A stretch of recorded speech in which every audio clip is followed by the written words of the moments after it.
don't. Just leave me out of it. I'm telling. Hello, folks. Good evening. This is episode 126, and tonight we are featuring Guro Dax Williams out of Red Deer, Alberta, Canada. And I hope I said that correctly. I think I did. You bet. Okay, good. So, how are you? How you doing? Good. I mean, long days in the salt mines and all that, but it's nice. I mean, we're finally getting some nice weather here, so we're just ready for summer over it all. Yeah, like we're starting to just creep, like today, for instance, creep into the high 50s, low 60s. But hey, it's a start. What is that in not American? Oh, because you guys deal with these cells? Metric system here, man. Yeah, oh my gosh. Yeah. That's that's man. I don't know. You better don't leave it to me. Where are you out of, Dean? So I'm in Connecticut, which is adjacent to New York and below Massachusetts. Gotcha. Yeah. So up in it's I can't say our winters are like yours. I'm not saying or the cold weather, but we get our share. Yeah. Well, I mean, you guys get a different kind of cold too. That humid kind of real just sticks to you and makes you like miserable. No, it goes like right. You walk out and your bones are just. Yeah. It's not so bad here. I mean, it's dry as fuck in the winter, and I mean, it can get down to -40. And you can go out and work in it. I mean, you still don't want to, but. But because of it's dry. Oh, yeah, interesting. It's totally it's way more manageable in when it's dry like that. But I mean, 40 is also where Celsius and Fahrenheit meet up. -40. Hey. -40. Yeah. Yep. Oh my gosh. It's gross. It's terrible. Wow. Folks, if you're tuning in, please hit the like button, tell us where you're watching from, and we're going to get started. All right. So, just with the test run yesterday, I found it compelling, that you started at 16. Most 16-year-olds, they start at traditional martial arts, whether it be Korean style Taekwondo or kickboxing, and in today's world, MMA, of course, and BJJ, but not you at 16. And what I'm just curious about, as well as the people are watching, how did that come about? I mean, how and why did you get exposed to that? It was just luck, dude. To be like, again, Red Deer's not a huge place. I mean, we got 60,000, 70,000 people in the city here, so it's not huge. And being a kid, kind of like I was always just kind of a downtown kid doing my own thing, and always kind of hustling, trying to find work and this and that and the other thing. And then Sonny Padilla. So my two primary instructors for FMA are Sonny Padilla and Norman Swanico in the KI system. But Sonny was one who ran the gym as far as like business management and all that. And he kept on seeing me around, and he invited me. He's like, "Why don't you come to my gym?" And I was like, "Wish I could." Like you're a 16-year-old kid hustling for work. You can't afford a gym membership, right? So then I was still 15 at the time, I believe. And then my birthday rolled around, and I'd saved enough money to do, he had this like 3 months for $100 promo. So I scratched together $100 and started going. And after the 3 months were up, I'm like, all right, well, it's been a slice. And Sonny's like, what? I'm like, I can't afford to keep on coming here. What do you mean? He's like, you worry about keeping coming, and I will worry about the rest of it. Yeah. Wow, so how wonderful. Yeah. So I was really super fortunate in that. And then he would have me kind of like, because I never, when I was young like that, I didn't work weekends because I wasn't in the security scene yet. So he would schedule seminars kind of all over the place. Sonny was huge on promoting FMA all over Western Canada whenever possible, and just kind of getting out there. So we're doing a seminar this weekend, and that's how I paid my gym dues or whatever, was basically being the throw donkey for him and Norman for years. Oh, so that's I mean, that's not that bad. That's a great Yeah, no, gig. it's a good gig for, a kid that's trying to, be there. And Yeah. like I really just enjoy training. I always have. Wow, it's 16. But I mean, you had to be at that point though, upon 16 years old. I mean, I'm assuming you're in adult classes. I mean, you're not with kids, right? Right, right. But I mean, our gym's always been incredibly small. I mean, at its peak, we're running, kind of 10, 12 people in a class, like max. Mhm. And I think that's kind of just par for the course with most FMA. Right. Yeah. No. Yeah, I mean, it's always been fringe. You get moments where it's people will call and they'll ask, and is this what I saw in this movie or that movie, and a whole bunch of bullshit. But I mean, it is what it is. So I mean, I've always been training in adult classes. I don't even have kids classes at the gym anymore, to be honest, because I mean, I can't level teaching a bunch of public school kids how to knife fight. It's one of those No, no. things I, that I mean, I you know. do. I do, but I don't teach knife. No, it's an Like athletic I program. like it. I like teaching it. I like working with people with it. Yeah. Kids are idiots. You know, if you're gonna get into trouble doing something you shouldn't be doing, it's when you're a 14-year-old kid looking to be a tough guy, right? And that's not the way to go about it. So Yeah, yeah, yeah. You definitely, yeah. I mean, we're gonna get, yeah. So then when you're okay, so wow. So how do you just describe, I guess, no, I mean, the class setting, like, so were they both teaching at the same time no, no, or? no, no. So Sonny, Norman's always been the primary instructor. So what happened? Sonny was in the Philippines before he started the gym, and he'd talked to Tatang about who he thought he should bring to Canada.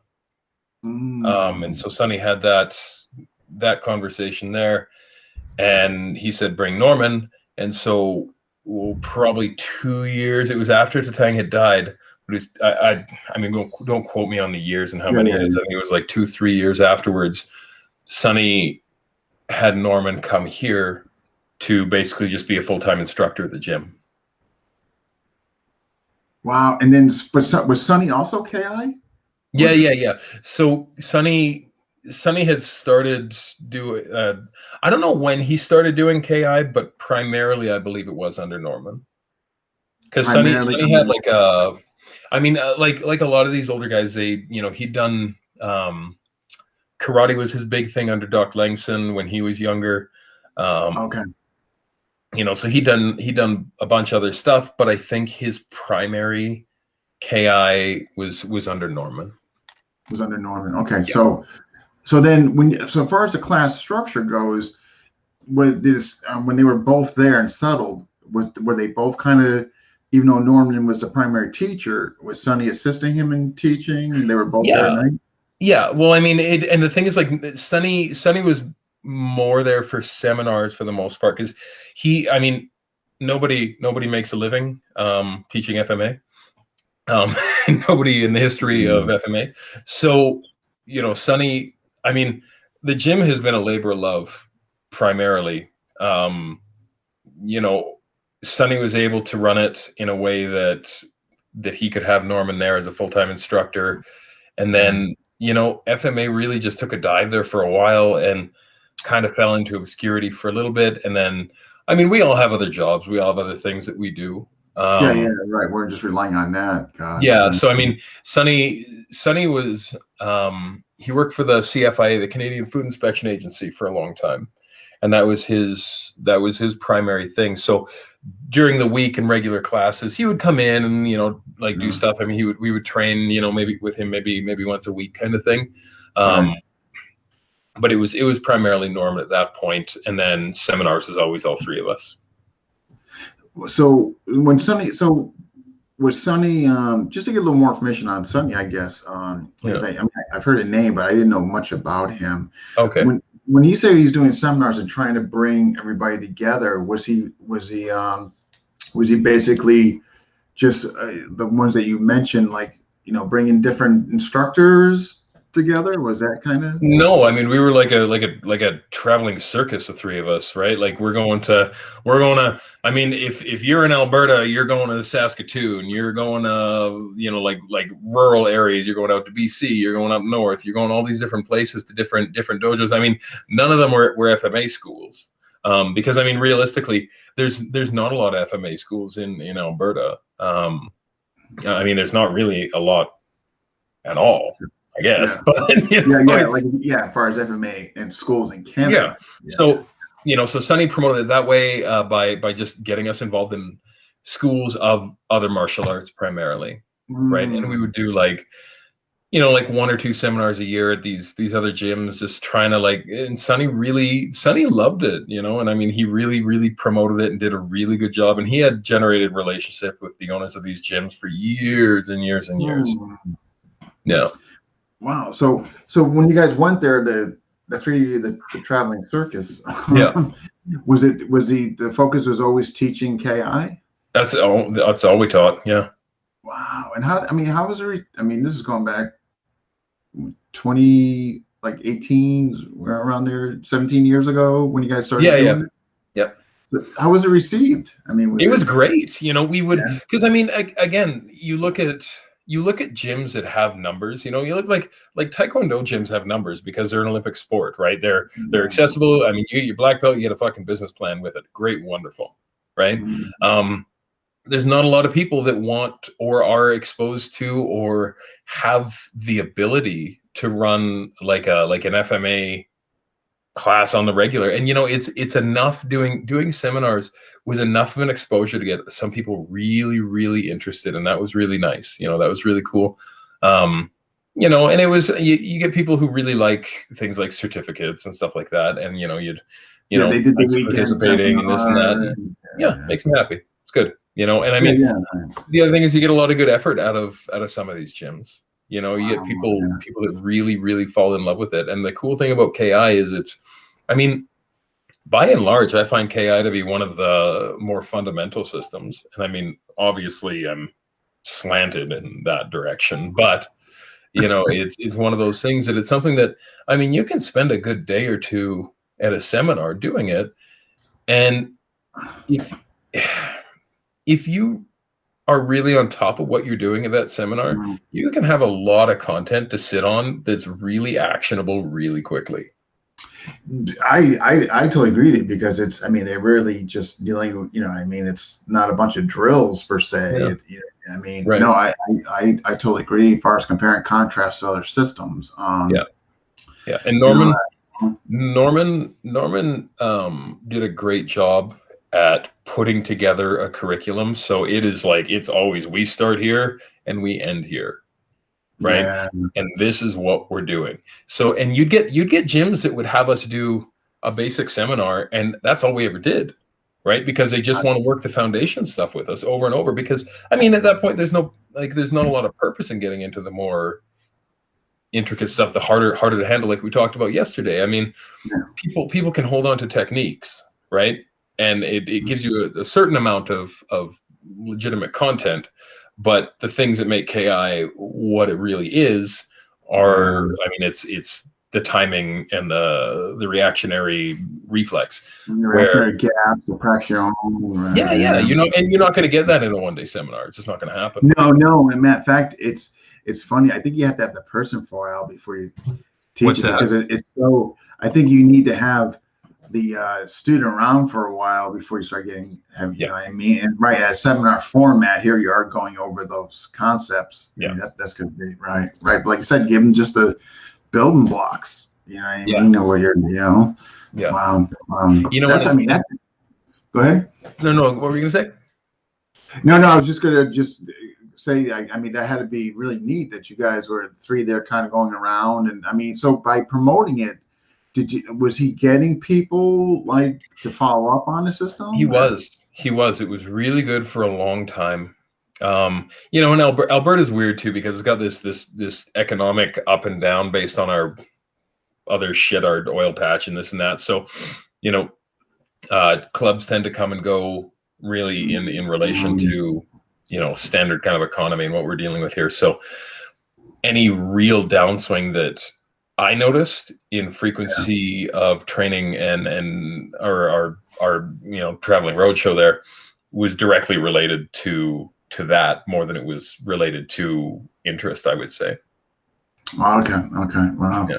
Jeez. I mean, wow, that's kind of neat though. Here you are, a teenager going around with these guys, and you're. Oh man, it was so much fun, and like Sonny afforded me access to shit that a kid my age, like, I mean, I was just along for the ride all the time. I was the, like the prodigal son at that point of, of what was going on. It was so much fun. Like, I what a can great imagine way. what Like, an I was, experience that you'll never forget. You know what I yeah, mean? man. Like, I am so lucky to have had that between him and Norman, Just because like, I mean, Norman and I used to train 6 days a week, right? Well, 5 at the gym and then 1 on my own, right? yeah. And I mean, we're 4 hours a night, and that was it. I mean, that's what kept me out of trouble, And I mean, you get Norman and me just in the gym, do this, do this, do this, do this. And I mean, at some point he must have just been like, get the fuck out of here, go do something. But, I just never did, so He keeps coming. yeah, exactly. Like, I would just like to go home early on a Friday, but it was good. I mean, I don't think a lot of people have that opportunity, No, and if you look at that, what you just described, that's like old world stuff. It like is. you just the older guy. Yeah. You know what I mean? Like, at the time of your age, Right. obviously, you're not seeing it, but now when you're looking back, you're like, yeah, wow. and that's and that's exactly it. You see, it's such an old school way to have done things. You look at, I mean, Masoyama with his Young Lions dormitory and like comparables like that. Like, we didn't live together, but I mean, when we're not working, we're at the gym doing stuff. Yeah. No, that's amazing. Just incredible that you had this relationship that. Yeah, it was. You're getting directly. I mean, wow. And he just seen again when I had him on here. He's just such an endearing guy. Just from afar, you could just feel it and see it and hear it. And one of the neat things about training with Norman is that he's like, God, he is the most chill. He knows what he wants you to do. Yeah. And once you're with him long enough, you speak his language. Learning from Norman is easily one of the best things that could have happened to me. Now, I'm a habitual over-explainer of things, right? I'm going to give you the finer points, all of this and that, the other thing, and it's going to confuse the shit out of you until you start to understand it, right? Norman was not like that. Norman was one of these instructors that he's communicative in his own way, but very much he taught me how to look at technique, right? In that I would do something and he would look at me and he would say, no. And he would do it. He would say, do it like this. But he rarely ever told me what I was doing wrong, right? And he would show me how he wanted it done over and over and over again. So I had to start to assess what I needed to do. And I mean, it's afforded me like a really neat insight when I go and I train with other instructors who are like real top level guys. I mean, it's very, very quick for me to pick up on what it is they're doing in the finer points of it, not just the gross function. Yeah. Because like Norman's teaching style very much gave me the ability I have to assess what that teacher's doing. Like, what are they doing with their hands? What are they doing with their posture? What are they doing with their range? What are they doing with their timing? What's their footwork? So, and again, he was such an old school way of teaching. No, not like that. Like this. I wouldn't give that man. You're right. You were lucky. I mean, yeah.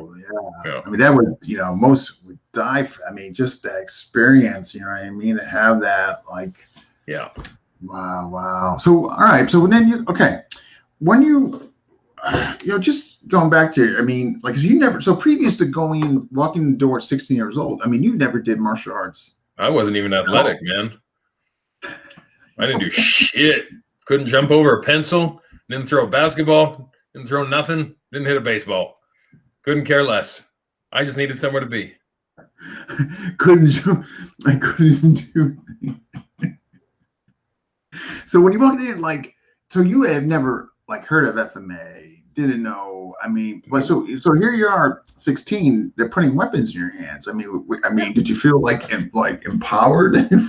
Well, I mean, it was one of those moments. I'm like, well, I guess I'm going to learn something. This makes. I mean, if you're going to learn something like this, right? I mean, don't just like half-ass it into the into the world of. Don't get me wrong. Like I like traditional martial arts. Like they're good for what they are, but at the same time. That's what I mean. Like when you're 16, like I started out like Taekwondo and all that. And, of course, when I got into where I'm going with this is that I had to recalibrate everything. I mean, when I was first exposed to FMA, coming from a kicking background and Jeet Kune Do and at the same time was doing Jeet Kune Do at the same time. Yeah. It was a total rewiring. Yeah. And, but you just like, that like first and and that was kind of one of the things where I started at 16, and then like I said, like a week after my 18th birthday, I started working in nightclubs and doing security and stuff like that. So, for like pretty early on in my training, like I'm 2 years into training at that point. I'm applying this shit every night, right? If it's like, not that people are coming at me with blades and batons and some bullshit scene out of the Hunted or something, but your ability to apply what you're learning and to start to sift things out, to correct the application of it, to move beyond drills, to move beyond, because everybody's going to do things in a gym a certain way, right? But then when you're working with non-compliant opponents, when you're working with individuals who maybe do want to stab the shit out of you, I don't know. You very quickly learn what's going to work and what's not going to work. And it was, again, that was a really lucky thing that was afforded to me. Yeah, right. You're going to learn, which we're going to get into. We're going to get into that. So then, wow, let me just get a quick hello to people here. Yeah. We got. Who we got here? Ooh, I got to back up a bit. We got Felix from Texas. Hey, Felix. We got Martin, who's from Canada. We got Gene Bray, who's from Canada. Classic Gene. Brian. Brian Wright is Philip. Eric O'Brien, Jeremy. All right. And Maestro Gilbert. No, let's go. Yeah. Richard Packman, San Diego. Chad from my and brother Julius. All right. So then, okay. So you're when did you? I guess when did you? I guess start teaching it. Well, before we get to start teaching it, like between the gap of 16 and 18, before you went to go like actually apply at your job. Yeah. When did you think between that 2-year gap, like, hey, man, I could, this stuff's starting to sink into me. I could, I'm getting pretty functional here. Well, maybe knowing the word functional, but I'm getting like functional here. Like, did you guys was there time in the classroom setting you were able to test out and with other students or? Yeah, there was other students. Sonny used to like promoting back and did in that time kind of a lot of promotion of tournaments and things like that. So you have your back in tournament rules. It was different than the week half rules, and we would do that. Sonny would try to do one maybe two tournaments a year with that. And if he wasn't doing his own tournaments, then he's kind of piggybacking an event onto somebody else's tournament. And so that was a really cool situation as well, because then again, you can spar in your gym, but very rarely do people, firstly, when you do in gym stuff, oftentimes bad habits are everyone's bad habits. Right. So it's not even something that you're able to identify until you take what you're doing and then remove it and apply it against something else. So there was always sparring in gym. There was tournaments. There was, and the tournaments are all inter-club. Yeah.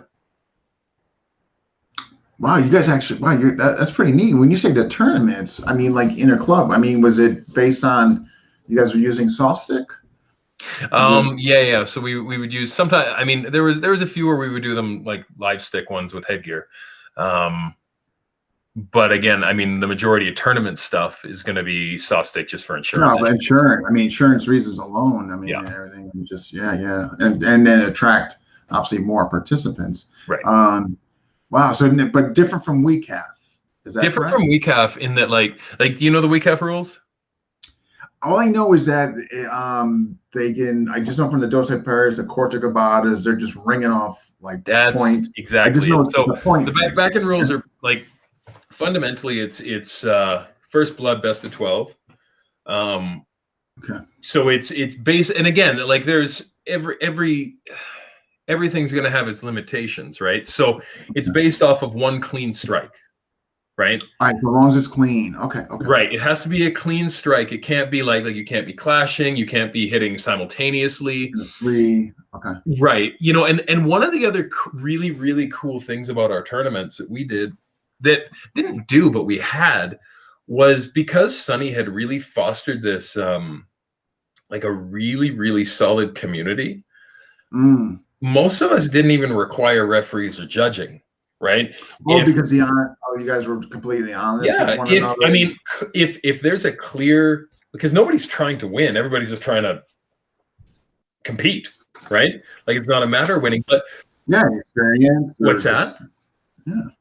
Yeah, I mean, just to enjoy the Yeah, experience, fun, and yeah, and yeah. I mean it was very much a brotherhood, like it was a lot of good people training with good people. So I mean, when you get to the tournament aspect of it, if one guy rings the other guy and the judges hold up the wrong flag, it was always just no, that was his point. That was, very. Oh, that's So we nice. never, yeah. So it was never about, like you compete in some tournaments and it's No, you you know see it like that what's win. that? I mean, like you see it. They have to win. Or the Yeah, coach is like, yeah. any means necessary. Sweep the leg. Yeah, and that's it. Like we didn't have a lot of that nonsense where it was, it was good. So, and it was a really good testing ground Yeah. because you have inter-club, inter-style, in like everybody from everywhere, like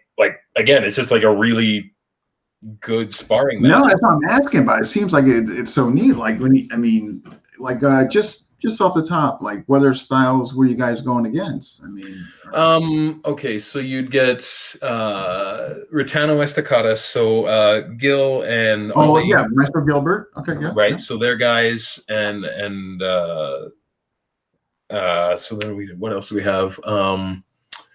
Joel Hunkar and his guys, and at that Oh, point, geez, I I don't. had him on, Joel. Yeah, yeah, Yeah, okay. Yeah. yeah. So Joel's guys were, I think, primarily Balintawak, and I don't know if he was doing DeCampo then, but When I had Mati my Arnis is interview, one of his other ones. he seemed like he was just starting that. He did mention Balintawak and something else before that. I think Mati and Balintawak were his Yeah, yeah. primaries. Let me think who else. There was a couple of LSI guys, and you'd occasionally get your HEMA groups, right? Oh. Sure. Why Yeah. not? And I mean, they would join in, and I mean, why wouldn't they? It was just a good old time, right? They're coming with their long sword and action Dude, flex, dude, I 10 mean, feet long. we have seen some shit, man. But it was fun because it was like, again, Sonny was a super, super inclusive promoter Yeah. of all things, right? No, the experience must have been like wonderful. Like you get to integrate with different clubs. It Totally. sounds like everybody was like on good terms. There was Yeah. no, and Yeah. And I think that was one of the cool things about Sonny is I mean, Sonny very much set the example, right? yeah, In those rooms where Jeez, man. I mean, if a person wants to have beef, it's hard to have beef while Sonny's around because Sonny's all about inclusion and promotion, and that's how he always was. Yeah, he's coming across so positive. Yeah, and I mean, you're gonna feel like a real asshole if you're that guy. Yeah, right. When everybody else around you is just so right, and there you're the one that's like causing something an issue over a point or something. Right. Wow. Hey, yes, Julie, I'm definitely I'm going to get your question, Julius, when we get into his security work there. We'll get that in there. All right. So okay. Wow, that sounds like so much fun. Those tournaments, like look at WeCAF. I mean, again, I think it's better. Obviously, better than doing nothing. However, though, I think could be like something maybe in the middle. Like it sounds like you guys have it, like what you just described. Yeah. Because it wasn't like point fighting and like what you see in karate, like that abject, like that real harsh start and stop. But there was, and that was the way that the rules were set up and the way that we refereed it, the way that everything was done. A lot of it was, I mean, you're having your exchanges and this and that, and this is clean, man. You get a clean one, good, it's all yours, right? And we'll come it back to center and we'll start again.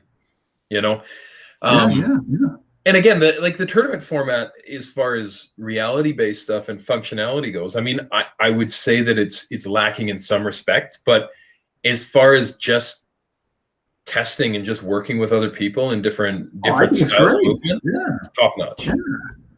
Yeah. I mean, yeah, exactly. I mean, obviously, there's got to be an element of non-tell, speed, accuracy. I mean, come on. So there's obviously benefits to doing that. You know what I mean? Yeah, totally.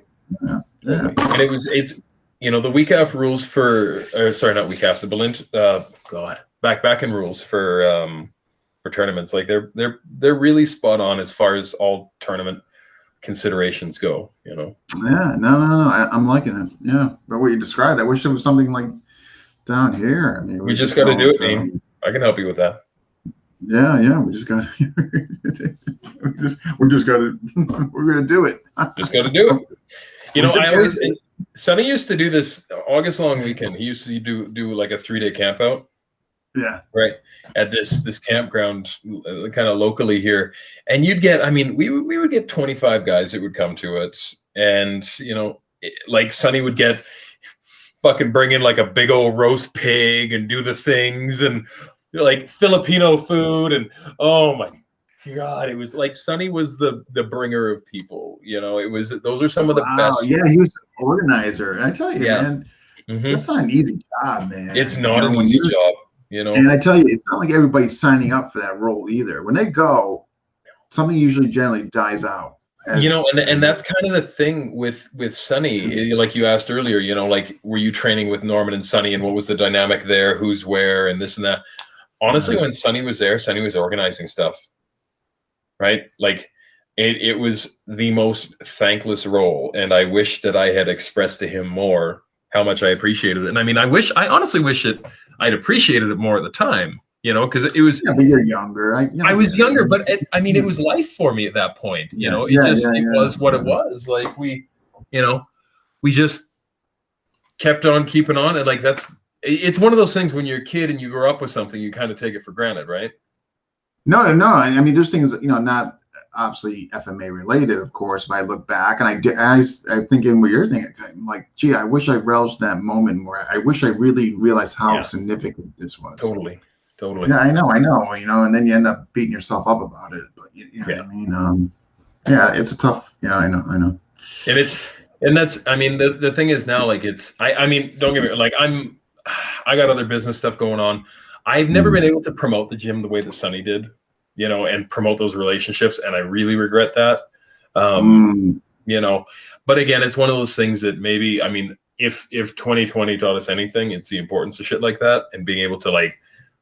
Bring people together and do these things, and develop that community. Wow. So then, okay, when did you? All right, so when you're there, did they ever have you? When did they have you maybe start teaching, or like when did that role come about? Again, when we started doing seminars together, I was probably, I don't know, probably about a year and a half in before I started really having a lot to do with the teaching role. And again, a lot of that has to do with the amount of time that I spent at the gym. Yeah, right? right. I mean, it was a year. You were there every day. Right. Okay. Like it wasn't like Yeah. your typical I train for an hour and a half Mondays and Wednesdays, and sometimes I switch to Tuesdays and Thursdays, right? Like you're there.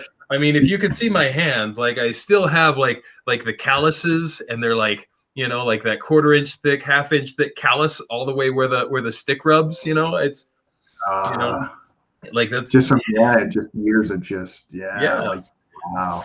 And Yeah. having Norman there all the time, because he was like, basically he lived at the gym. Like he didn't actually live at the gym, but he was there all day every day, right? And so if Wow. you show up early, you're going to start training early. If you want Yeah, to stay right. late, Right. Yeah. Yeah. you're training late. Wow. Yeah. Wow. So then, when did was there a point in time where when they were still around, where they would have you just teach the classes, or No, no, Norman or still parts teaches. thereof? Norman Okay. Okay. still Norman teaches 2 days a week at the gym. I teach 2 days a week. Okay. Okay. Our teaching styles are very different. Mm. And it's very much one of those things, like I teach how I teach, and it's out of respect for him. I have renamed what I teach away from KI, even though it's still every bit as much KI. But honestly, part of it goes back to that, what we were saying earlier with people talking about lineages and stuff. Yeah. I've put a name and a logo on what I teach to distance it to a certain extent, so that way other people don't get a vote in how I teach or what I teach. Gotcha. Right. Yeah. And This but community, can be a yeah, tough but I one. mean, Norman still teaches his curriculum as it's always been. Mm. Okay. Right. Right. Okay. Right. Right. Yeah. Okay. So then, when did you? I guess when did you transition? I guess where you actually got a night at the place. When did that? I guess come about. When I bought the gym off Sunny, Oh, which was probably 5 years ago. oh, so up to like 6 years ago or whatever, you were still just like going to classes. They were still kind of doing. No, I would still go to classes occasionally. A lot of my training interests diverge into other stuff as well. At that, like it kind of at about 25-ish, about 10 years ago, I started doing other things as well. I guess it would be closer to 12 years. So and I just started to branch out, because FMA being what it is, the numbers that we were talking about earlier, it was hard for me to, and the thing is, once you learn a system and like I grew up with this shit, like it is as much a part of me as anything can be, Yeah. Yeah. Yeah. and it doesn't matter. Like it comes out in my boxing, it comes out in my Muay Thai. But if you don't have bodies to train against, being somebody who, like I don't want to sit there and do drills and smash on a fucking tire for 3 hours a night. I'd rather, go somewhere else and smash a friend. Yeah. Yes, smash a tire. Well, you know what? And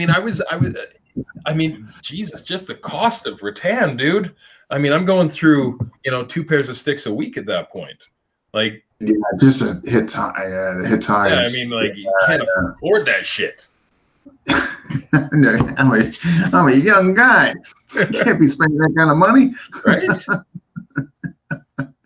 So, all right then. So, when you bought the school off Sunny, that's when you actually inserted yourself a couple nights a week. Yeah. Does that sound about right?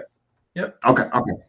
So, let's get into. All right. So, before I get into Philip's questions, how was that transition? Kind of where you're going from that, and you're still a student under Norman, I get that, but like making that shift where now you're actually own the place and now you're actually teaching a couple nights a week.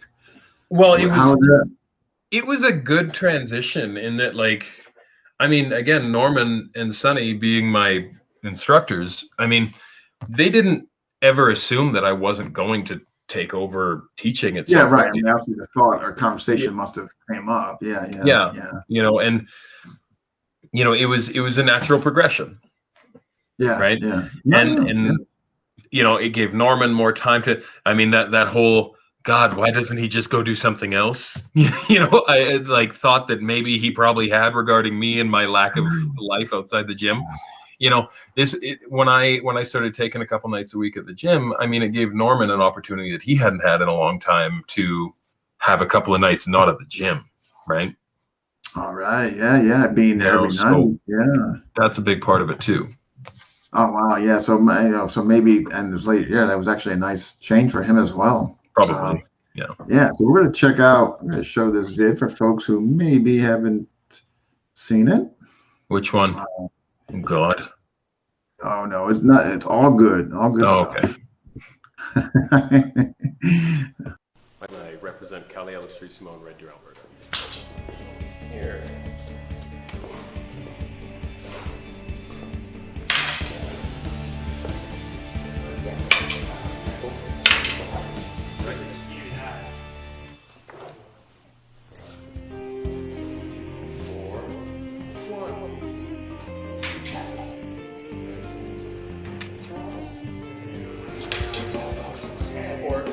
Makes sense, right? Repeat it, count it up. Lanzada, upward, right? And do alphabets. Alphabets upward strikes. 2, 3, 4.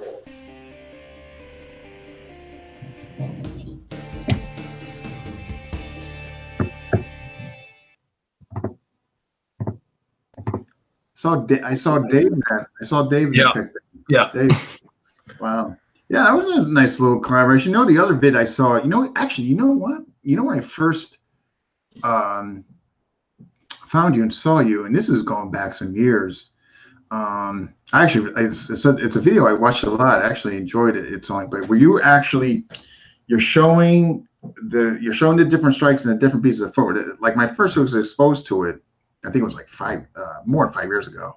Okay. And, I thought it was kind of neat, like if for somebody to get better acquainted with some of the footwork and strikes, Yeah, and it was you were definitely younger. You were definitely younger. Yeah, I think that was, if I'm recollecting the right video, again, it was just one of the guys that came to one of the seminars and, can we record this so that I can go over it later? And it's like, yeah, for sure. And I mean, okay, yeah, because it looked like you were kind of doing it because you definitely were focusing on like the strikes and definitely like the footwork. Yeah. And I mean, like the hard to find exaggerated movements and stuff like that. And it's nice to have stuff like that online because, I mean, to be totally honest, like I'm fucking Jesus, man. If I have to teach the basic fundamentals now, I can be like, go online, look at it, kind of get the movements going, get a familiarity with what I'm going to be expecting of you, and then we'll talk, right? Because I mean, teaching the fundamentals is it's only fun for the first 10, 15 years, and then it gets a little bit old. Please don't come back. please don't. I mean, don't get me wrong, like I'm totally happy teaching green guys to, like let's start from the beginning, but man, you better be prepared to stick it out because I'm gonna have a hard time if you leave after like 3 months when you're like, now I know how to move. Like, I tried my best. All right, we got Philip's questions here. Okay. What's up? All right, here we go. Okay. I'd be curious to hear about Guro Dax's experience as a non-Filipino person of color teaching FMA. How have there been unique challenges to that? How has he found his way into the community? And lastly, are there any tensions that have come from it? And so there have been very few tensions regarding it. There were a few moments, a few individuals that have brought up my lack of Filipino heritage as though it's easy to tell. I don't know.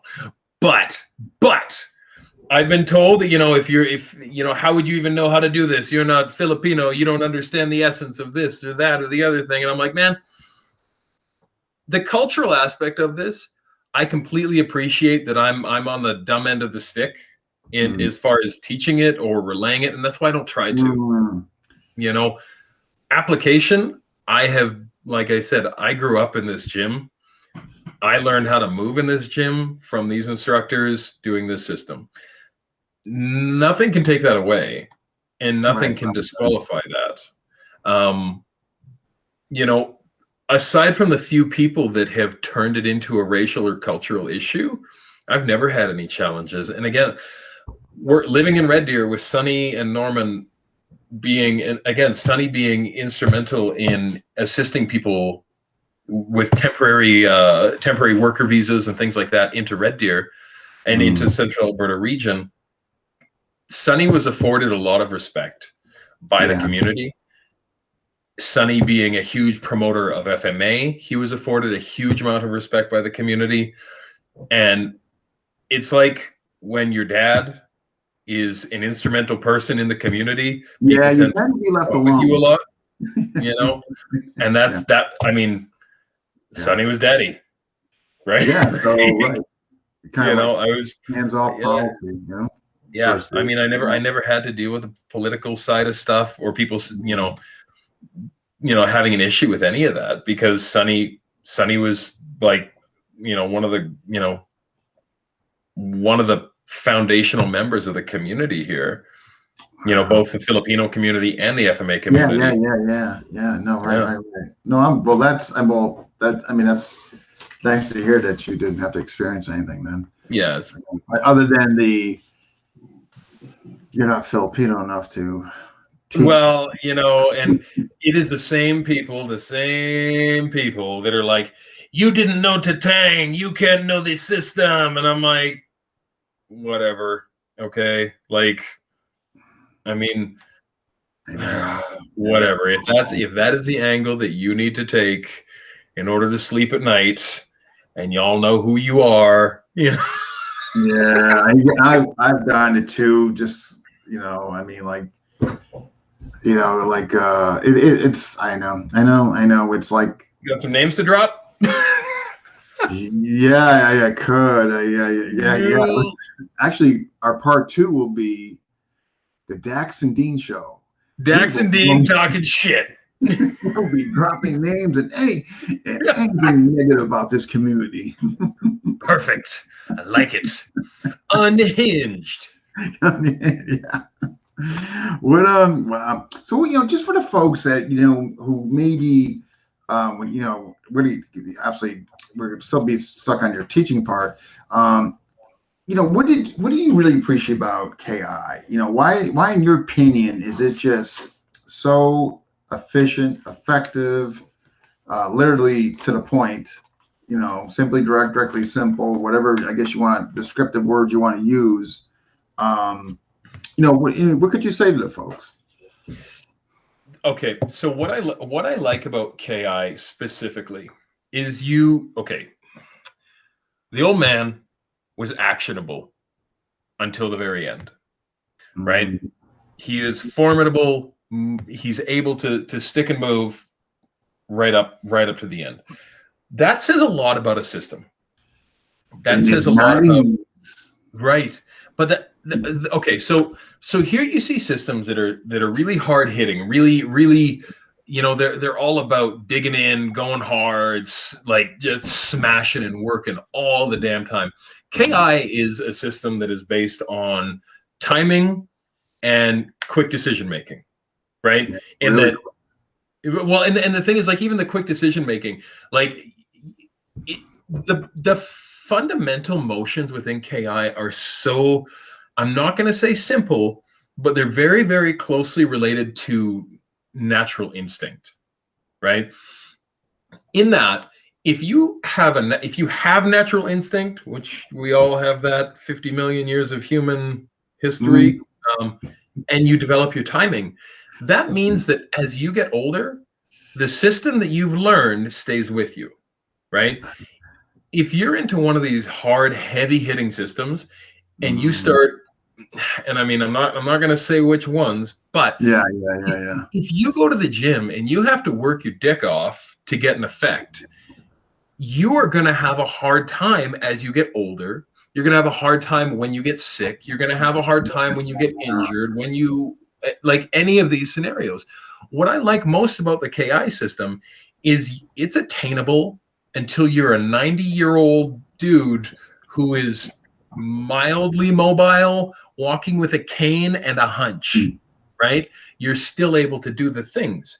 And if you can start with that at a young age, and you don't try to be that guy that's working really, really hard and like just a ton of muscular inclusion, you're just embracing the system for what it is, then it will be something that you can rely on until, I mean, like until your last days. And I can't think of a better way to train. Because Yeah. I mean, when you did Taekwondo, I mean, Dean, can you go and throw like a double spinning heel kick right now? When I in my dreams, I mean, when I Right, mentally, right. But you look at aged judo players, right? Aged judo players, all with all their bionic parts and stuff, Dax. you know, like as you get older, you start to lose something that you put No, years and 100%. years of work into, Yeah. and I I agree. have a hard time with that. Yeah, right. I mean, like I want to do something that's longevity that I can still do my twilight years Yeah, and not be because I was doing single leg takedowns for right. 20 years. Now I can't even like kneel. And that's one of those things where, like you talk to guys like like the Randy Kings and the Rory Millers of the world, and they are going to they really highlight attainability of training and training where you're at, and not just Mm, where you're at, but where you're going. mm, If a person had to apply what they've learned in the gym, I mean, I'm 35, 6'7", and 240 pounds. I don't fit anybody's victim profile list. Anybody that's like that guy, that's not a factor for me, right? he is probably the most likely to be attacked. Right. That's the one. Let's get him, boys. But I'm going to, as I get older, I'm going to fit more and more of these profile lists. I'm more and more likely to statistically to be set upon by somebody looking to make an example or looking for a victim or looking at any of this stuff. And make a name for themselves, or Right. Right. But I mean, same with the Tang, right? I mean, dude was, I know. You would Mark Wiley. I had him on the show, and he may have the quote like of all FMA interviews until somebody comes up something better. And what he said was, because having him obviously the books and interviewing and training with God knows how many people. right. He was saying like Kabbalah's, Guy Hay, a few other top-notch names. And he goes, they were all Jedis, but there was only one Yoda. And then the illustration. When to me, that was just like, wow. And this is coming from somebody who's experienced, you know what I mean? Yeah. And when I was 19 when Sonny took me to the Philippines to train, and the regard that you get, it was really, really surprising because you see all this weird interstyle bullshit amongst like the low man on the totem pole guys that have all the opinions. But you see all these old guys, and once they realize that you train in KI, like it's afforded like a really, really weird and wild and unexpected amount of respect. Yeah, I think so. I hadn't anticipated that. Yeah. No, but I definitely could see that and appreciate that. It's The other thing too, I think, what's really neat about KI, and you kind of touched upon it, is that there seems like there's just, when I look at attribute development and all that, it's infinite, like refinement. Like you can constantly refine. And I think KI is like the quintessential system, in my opinion. Yeah. And based on that, to do that, like that refinement, you know what I mean? Like, you know what I mean? And Right. And again, going back to the whole, if your style is really heavily dependent on mobility and strength, as you train, like on a long enough timeline, you leave your prime and Yeah. you start to lose those things to varying degrees. I mean, you can refine your timing. I mean, until the day you die, That's what I right? mean. It's like infinite. Yeah. Like until I mean, Yeah. this is why like drills obviously goes without saying. You hit a plateau with the memorization. I Yeah. mean, all that, but that's pretty much it. I mean, you know what I mean? It's we're gonna get to Julius's. I haven't seen in a while. My third fuzzy head is here. David. Yeah. David is making a comment about you. All right, we got a. Because since you mentioned your size, I didn't realize you were that tall. 6'7". My God. Yeah. Wow. Okay. So Julius, you're a big guy, like a real life capoeira. Somebody remarked, how do the movements translate when you are beyond Dante Wilder proportioned? Okay. Well, actually, you know what? That's a great question, Julius. Thank you. So yeah, so like based on your size, I mean, obviously your reach, man, you could just, I mean, that speaks for itself. But like, was there like, I guess, his question would, how do movements translate, and were there any hindrances that you experienced? It's funny when you think about it. I mean, if you looked at a picture of Angel Cabales standing beside Tatang, you're going to notice a huge size difference. Tatang was fairly sizable for a Filipino, Tall, and only that, his arms, man. People like they knew right? that he was tall around. Like I'm like 6 feet, nowhere Yeah, like you. But Tatang yeah, was like around 6 feet, which is yeah. incredibly tall for a Filipino. But his It, arms. absolutely, and that's kind of the thing, dude. Where like physically for me, like this, I mean, this system works for me so well because again, I mean, this style was built. I mean, the thing is like, okay, so this is the other thing about illustration. You know what? I'll wait a second before I get into this shit. Um, but Tatang's style was based. I mean, you can't deny the fact that it was based off the fact that he is taller than most anybody that he's going to be coming up Yeah, we against. said that in the interview. That's so This is gonna be good. I'm gonna go ahead, man. This is gonna be good. Okay, Tatang didn't have a system. I don't give a Yeah. fuck what anybody says. Tatang had a personal style. He had a personal style of fighting that every one of his students that teaches it broke down into a system, right? Whether or not that individual is capable of systematizing like that and like breaking it down well is really dependent on the individual. But everybody that says they teach Tatang's style, you cannot teach a style. You can teach a system, and that's it, and that's all.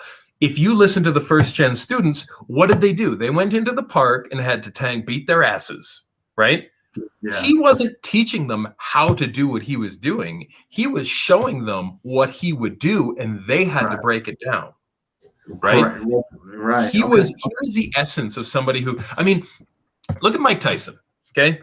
Why doesn't Mike Tyson? I mean, motherfucker was like flat broke for years. Why didn't he go into coaching? Because Mike Tyson didn't make Mike Tyson. Customato made Mike Tyson. Right. Eddie Atlas made Mike Tyson, right? Mm. Mike Tyson just showed up, right? And he had amazing coaches that pushed him to become what he was, right? Yeah. 100%. Right. So a person can break down what Mike Tyson does, right, and extrapolate how he moves and the way that he does things and teach that. But that doesn't mean Mike Tyson can do that, right? Right. So Right. Relaying to another individual. Correct. Right. right. So the thing is, when people will go on and on talking about the fact that I teach Tatang's style, you can't. If you are not Tatang, you can't teach his style. You can teach your interpretation of what you saw him do.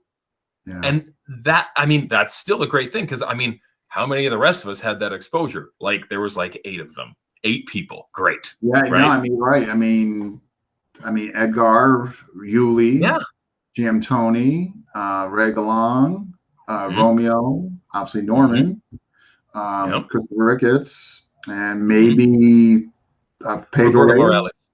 Pedro Reyes Roberto Morales was one of the other ones and of the Pedro guys. Reyes. And there was I believe Pedring, Yuli's brother, Pedro, but I okay. don't know if he ever went on to teach. That's a good Uh, question. I don't know either. Huh? Yeah, I don't either. you know, What and I about mean, it doesn't really matter. The thing is, there's so much discrepancy as to who's one of the core students, yeah. right? It doesn't really matter. Because I mean, you get other guys who were not the first group, which I mean, Mm. that doesn't take away from how much they know or their ability. Oh no, 100%. I mean, right. I mean, like, you know, people that made an effort to go over there when he was still alive and Yeah. all that. But I totally agree with you, man. Like I've said this, and I've kind of gotten some crap for it in the past. Like, to me, it favors this is the taller, longer person. I mean, Frale. I Yeah. mean, you're Yeah. taller or longer. Hmm. I mean, It just works, I right? mean, like, I'm just thinking, like, and it's like, and it's not that shorter people or shorter arms can't do it. I'm not saying that. I don't want this to No. get misconstrued. I'm not saying that. What I'm just saying is, though, there are certain techniques that favor our tactics the Hmm. taller, longer person. Yeah. It's Yeah. And I mean that top down manipulation of a person's body, it's just easier when you're taller. It just is, and like yeah. I mean Tatang, I mean, I don't know what the height of the average Filipino man is. I mean, I would imagine 5'6", five I was seven. gonna say 5'5", Yeah, 5'6". but I mean him being 6 feet tall, I mean that gives him a six. I mean, we're gonna say a And 5 to think 6 about that. inch. Like you saw in the pictures, I mean, like in other words, when he would do his hanging step, Hmm. he could just lean, and he was just leaning out and like Yeah. cracking him in the head. And again, like when we talk about the tournaments that we used to have, right? When I would play with other guys, that was one of those things where if we're separated at the regulation distance, and I can kind of right as soon That's as my he says go point. without moving. That's my I whole mean, point. Like I mean, like there's definitely pictures where you see like he doesn't need like he would hang and just like uh, yeah, totally. so if And you're as long, I mean, yeah. far as applicability goes, I mean, if you're just trying to interrupt a technique, like you're not trying to bridge that gap between your face and their face. You're trying to bridge that gap between where you started and where they're ending at the middle of their technique, Right. right? So Yeah. if they're coming to here, I just need to get either Right. underneath it or past it, Yeah, right? the way it was explained to me is, by David Gould of Mako, which KI big part of there is like, let him do 3/4 of work, you do one Yeah, quarter. totally. And it's crazy because like again, looking at really really basic stuff. I mean, you get guys that are going to train all the time, and I see, dude, the amount of videos that I see of KI guys training, and they hold their stick like right here, right? Like,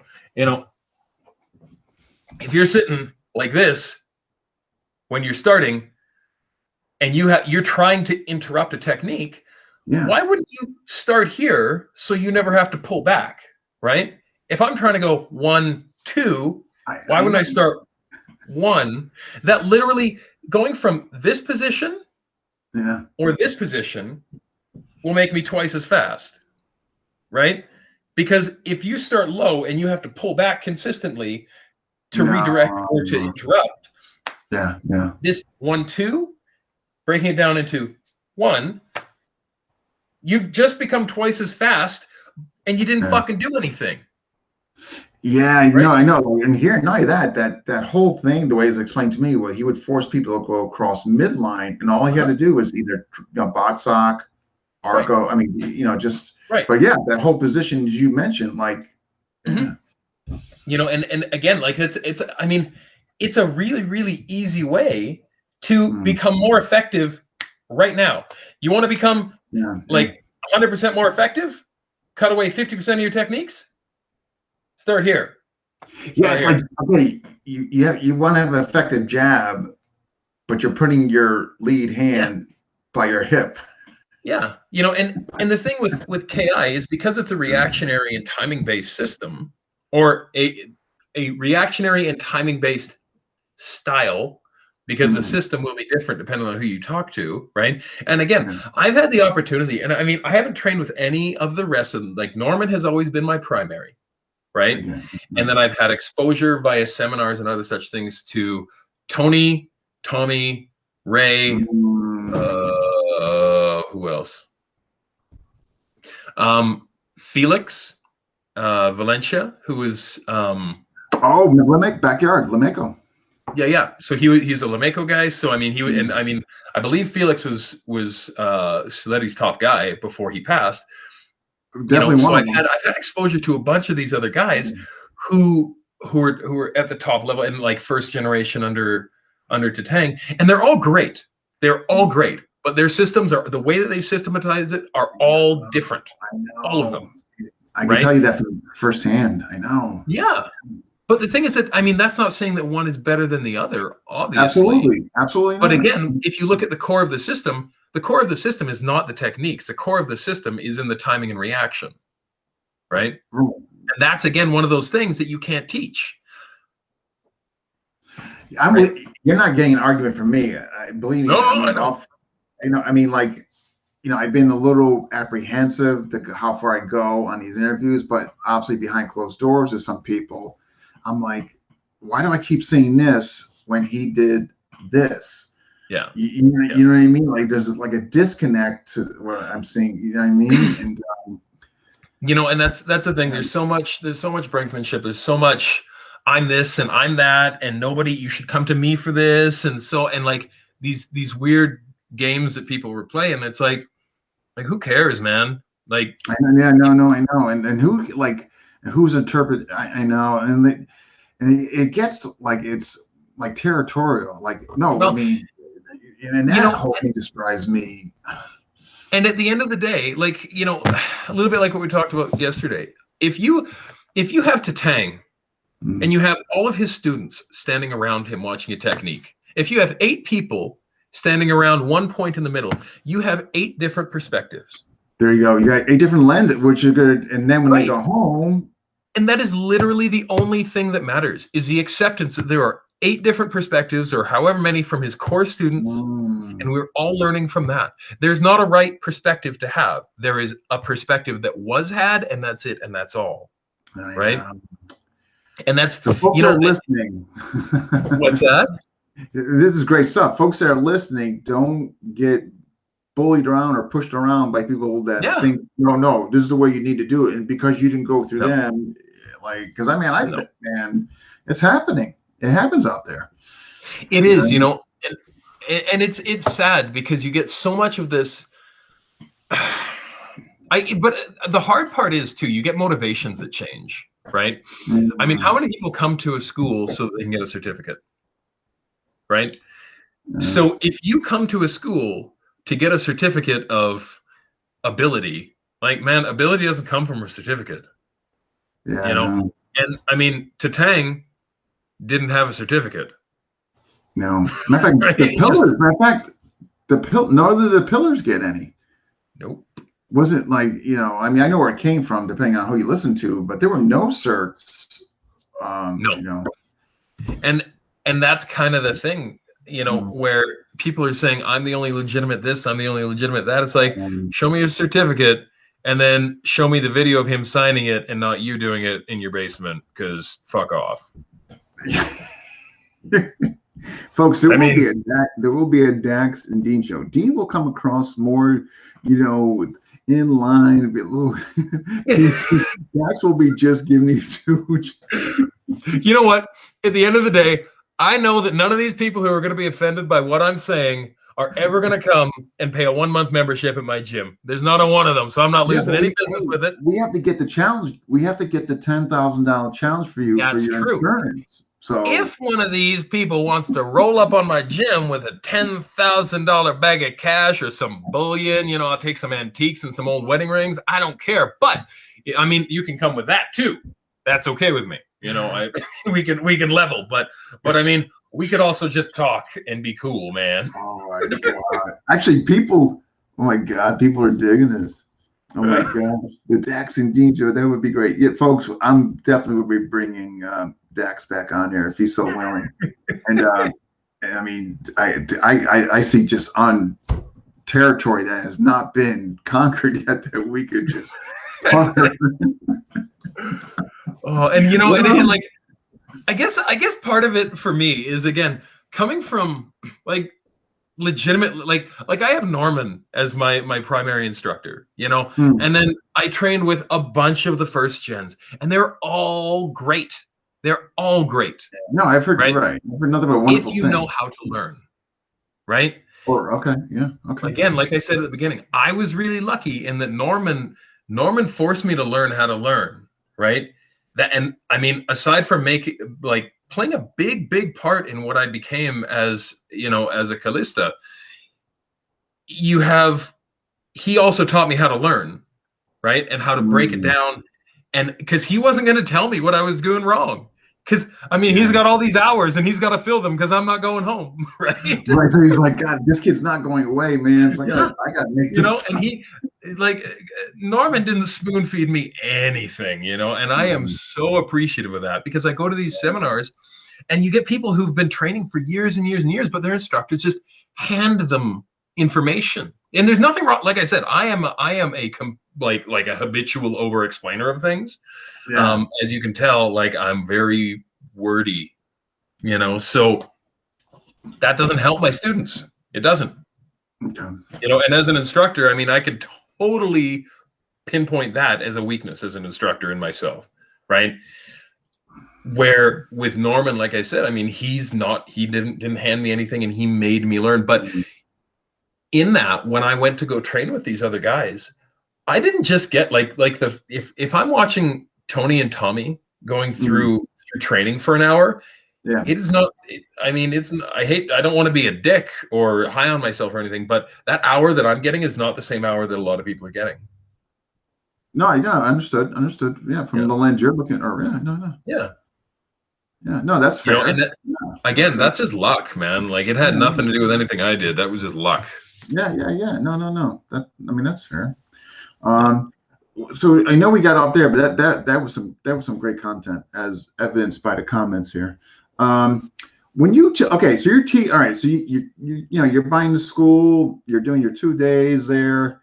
Um, let's go. Okay, we talked about a little yesterday. Like, what do overall, what do you try to instill in your students besides obviously the physical KI, but like, what do you, just as far as your students, do you try to instill things other than the physical content per se or anything? In what way? Like, far as like, their journey, anything like that. Like, look, this is, you are to take and make this your own or be your self creation. You're going to be different from me or just all Dude, that. totally. And a big part of it, again, because I very much come from a practical application side of things. You know, when I get students going on stuff, and the thing is that you get you get different tiers of students, right? Mm, You get the ones who show up because they're used to showing up.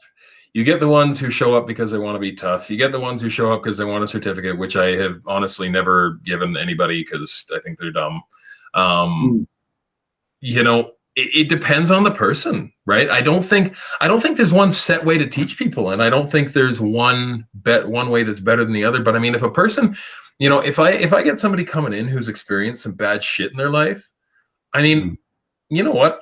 I'm not gonna try and force some fucking Marshall Kool-Aid down their throat and be like, Yeah. this would have helped you, or you need this, or you need that. It's like, I'm all about meeting people where they're at.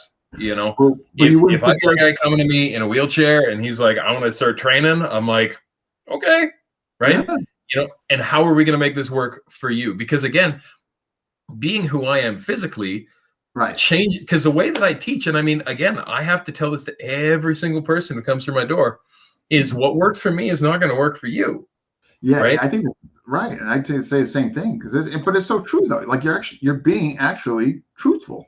Yeah, and that's the thing. Like, people, if you get people that are really green, they won't quite know how to take that, and you kind of got to communicate it differently. But for the most part, I think people appreciate, that, like the honesty of, again, my size makes certain things available to me that won't be available to you If unless you're you find a way to make them available to you. And yeah, your job, beyond learning the technique, your job in the gym is to find a way to make that applicable for you. And if you can't, fucking throw it away, yeah, right. right? I mean, instead of wasting time on something just because Yeah. it's in the curriculum. if Mm-hmm. that's not working for you. Yeah, I mean that's Yeah. like the worst, man. You're spending time doing something that's like What not even and yeah, and close like to tomorrow. there comes a time that instructors need to realize that it doesn't matter who you are as an instructor. If it's not helping your student, you need to stop. Because Yeah, just for if you're the sake of not, the you're teaching syllabus. for you, not for them. Yeah, yeah. Like, I mean, right. To me, like a syllabus should be an outline, but doesn't mean that every Yeah. single is going to apply to every. I mean, yeah, Hmm. and that's the You know, worst, man. and Working something like that's not going to work for you. yeah, and I think speaking in absolutes, I mean, you get guys like Paulo who talk about that quite a lot. Who Mm. I mean, and not quite a lot, I guess, but have made mention of it in a lot of their content. Where I mean, speaking in absolutes is not good in for instructors in general, especially because some people come in with like an honest idea that you are privy to some ancient knowledge that they're not. And it's like, mm-mm, No, I know nope, where you're close minded. Like, man, you can learn from anybody. I can tell that. yeah, Like, you can learn from absolutely, anybody, and the moment you shut that down because of your rank or something like that, yeah, I don't think you're doing yeah, yourself any favors, and you're not doing the yeah. community any favors. I mean, so, And you know what? That's also it's funny you say that because like I don't even let people call me Guru Dax. Like yeah, I like just Dean. I know. I'm I just yeah, like well, and it's funny because you get people, and I appreciate the like respectful aspect of sure. it. Yeah, I'm saying. Yeah, yeah, But you yeah. know what? If what I want you to do is, as a student, I want you to come to my level, and I want us to train together, right? Yeah. No. I'll teach you, but at the end of the day, I want us to be training together, not me teaching you or training you all the time. Right. And the thing is, if we start with this, I'm Guru Dax and I'm up here and you are the I student and you're know. I down know. here, I it know. Yeah. creates a weird power differential that I'm not cool with, And like, and Yeah, I'm here, not used to, like I've never been into that. Like I feel no, the same way as you, man. Like to me, it should be an open learning environment where we're yeah, all students. Maybe I cross a few more bridges than you, but at the end of mhm, the day, we're all students. We're all learning together for a totally, common goal. Yeah, I'm yeah. the same way. Like I just like And Dean. and I mean, how much dude, I mean, in my time training, how many times do you see instructors that are like, oh, you have to call me Master so and so or Sensei so and so or Guru so and so, and it's like, we're out for coffee, man. Take it easy, you know. But these guys are like, man, I wish that I wore my belt to Starbucks so people would know to afford me the respect that I deserve. Oh Shut my the fuck up, God. I know, like, like Rex oh my, Taekwondo, you know what I mean? I Out of your can't sense. take it. Oh my God.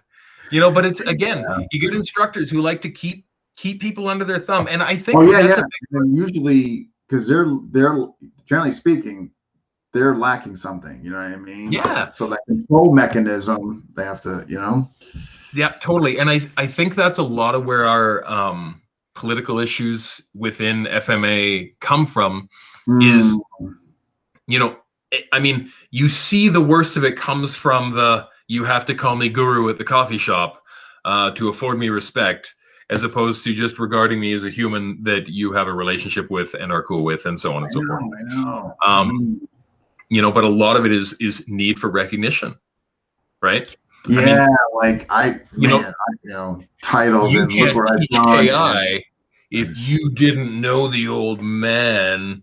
You can't say that you're qualified to teach this if you haven't learned from me. Like, oh, okay, whatever, bud. Um,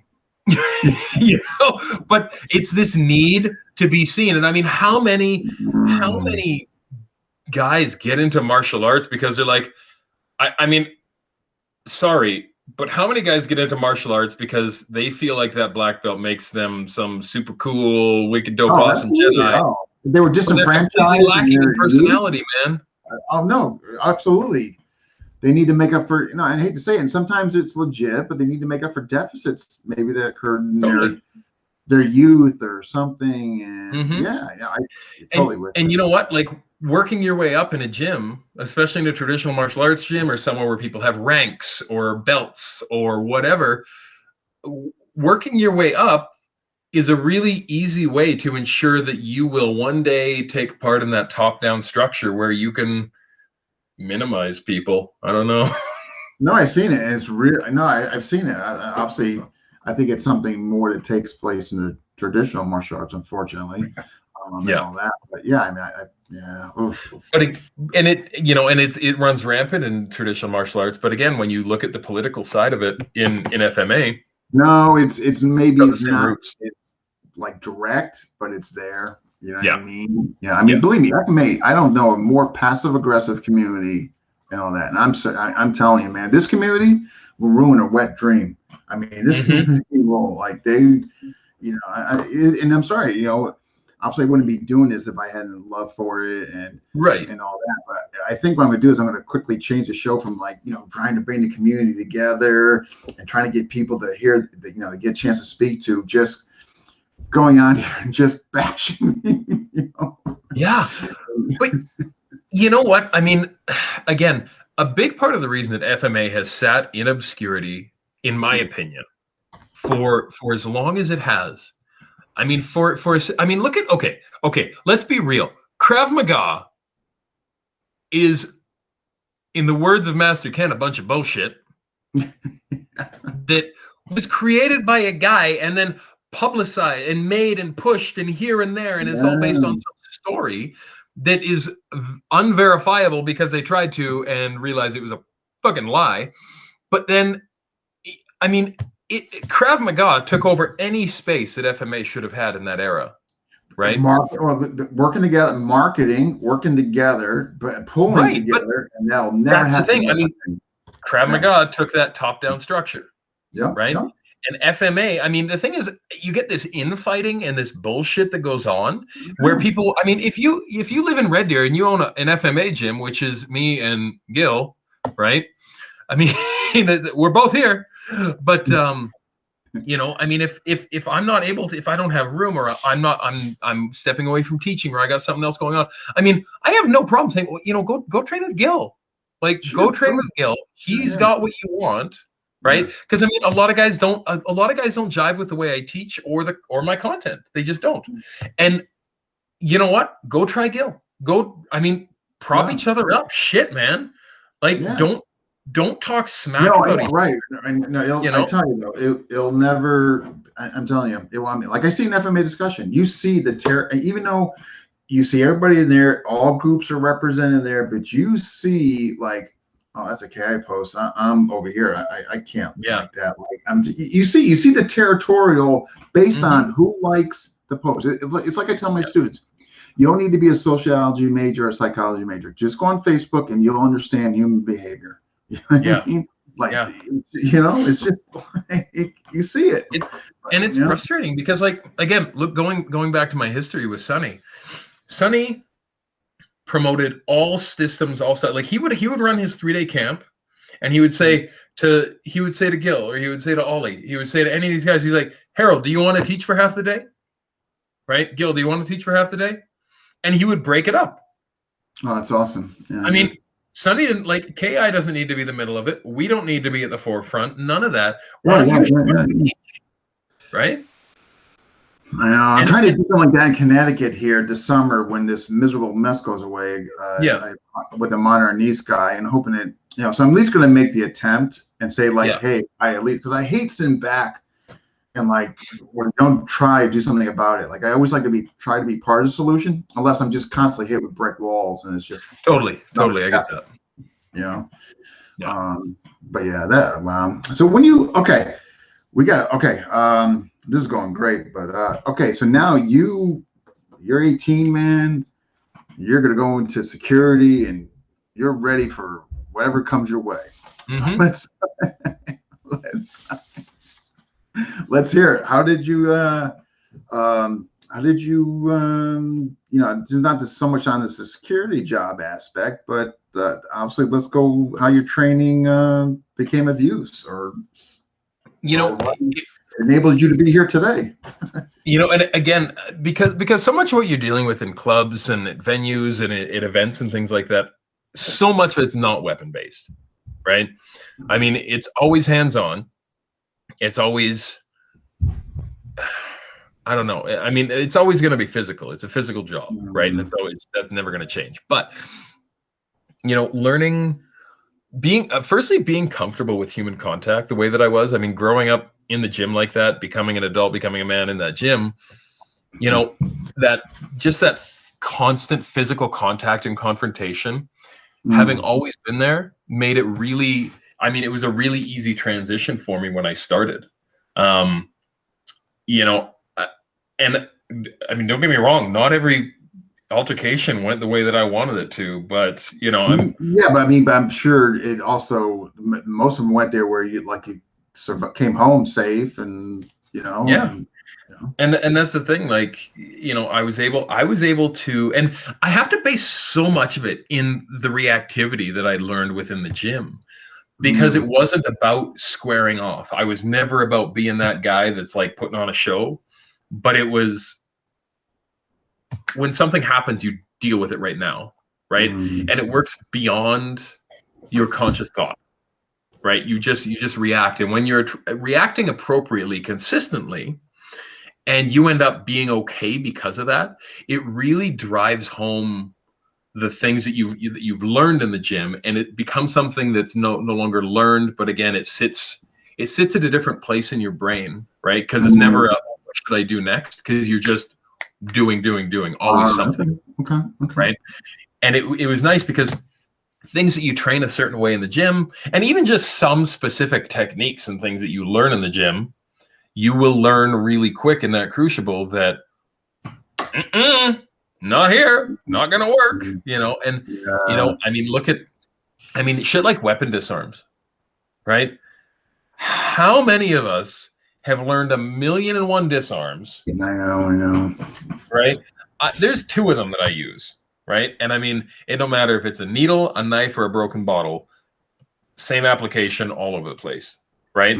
But the ones that don't work, that's one of my other main points of contention with FMA, is the amount of bullshit snake oil that people get taught.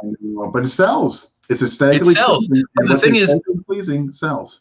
Absolutely. But the moment you get somebody coming at you and you're holding, they've got a knife and you don't, or you're standing there in this situation and you have to get that knife away from them, that snake oil becomes very apparent. And it takes about a half a second for you to be like, oh, fuck. Yeah. No, I don't. And you know what? And I go as far as to say this too. And that if you're just with knife, stick, I'm not so I don't have such conviction on stick. Okay. But with the knife, if you're teaching stuff and you haven't fully tested out, and you're teaching it, particularly on the empty hand side against knife, and you haven't fully tested out, and you're giving to students, to me, there's that kind of borders ethical and irresponsibility. You know what I mean? If you haven't fully tested out and you're passing on, no, this will get you out of a jam when somebody comes up to you and grabs your sewing machine. You know? Yeah. But again, I mean, firstly, so many people, there's a lot of people out there in the world that aren't going to, I mean, I haven't seen it all. I have no problem saying that, you know. Oh, yeah, right. Yeah. There's plenty of things that I could have dealt with better, and there's plenty of things I could have dealt with worse. But again, when you have this environment where people are judged based on how adamant they are, right? An instructor's ability, from what I see, is oftentimes judged entirely by how adamant they are in what they're saying and how they're saying it, right?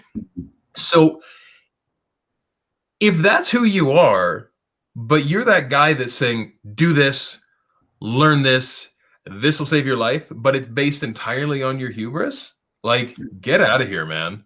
No, I mean, you're right. Test it out. Like I tell people, man, if you go test it out, I mean, like, you know, I mean, it's your journey. You're the most important piece there. Test it out. Like, you owe it to yourself to take this material and test it. I mean, yeah. And you know, and again, it's a really hard thing to test, really test, right? Until you're in that situation. And I don't think that people should put themselves in that situation lightly. No. I mean, I was only there because I wanted to eat, you know, and I didn't really have a lot of options, you know. I wanted to, you know, eat, you know, a bed to sleep on, and exactly. I mean, you know, I got sick and tired living in a van down by the river, but we didn't like the van down by the river. the scenery, the babbling brook in the morning. You know, it's funny. So Martin just commented, most disarms are incidental, but learning disarms teaches you where to correctly place your hands in altercation. Yes, but here's a moment that one of the things that I really like to talk about when I'm teaching this stuff is positional familiarization.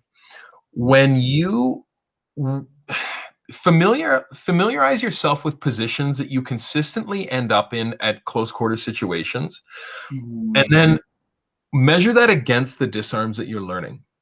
If a disarm that you're learning doesn't come from one of those positions, it might be snake oil, right? It might be something that's less action. What's that, Dean? I like that. No, I like what you're saying there. Yeah. And if you consistently end up inside, say, shoulder against somebody's midsection, if you consistently end up outside, right, checking under an elbow or across a throat or something to that effect, and that's where your disarms are coming from, great. If your disarms require a fair amount of manipulation after those, unless it goes those positions, and I mean not only those positions, obviously, but if you get in those positions and then there's like 6 steps to disarm, no, too many. No, agree. No, I like that though. Like position of familiarity, right, and try to work. And all it is like take your training. When you're sparring, and I mentioned this yesterday with the metronome. Yes, correct. Right. Take your sparring and set a metronome in the gym, right, so that it's beat for beat. And that's what the thing is, nobody's going to work exactly on that, but it gives people an idea. And I started doing this when I moved home from Thailand, because when you watch Thai boxing, the timing of the rounds is oftentimes going to be dictated by the musicians, right? Where they'll have a band at the stadium, right, playing their music. And the tempo of the fight ramps up from 1st to 5th round based on the music, right?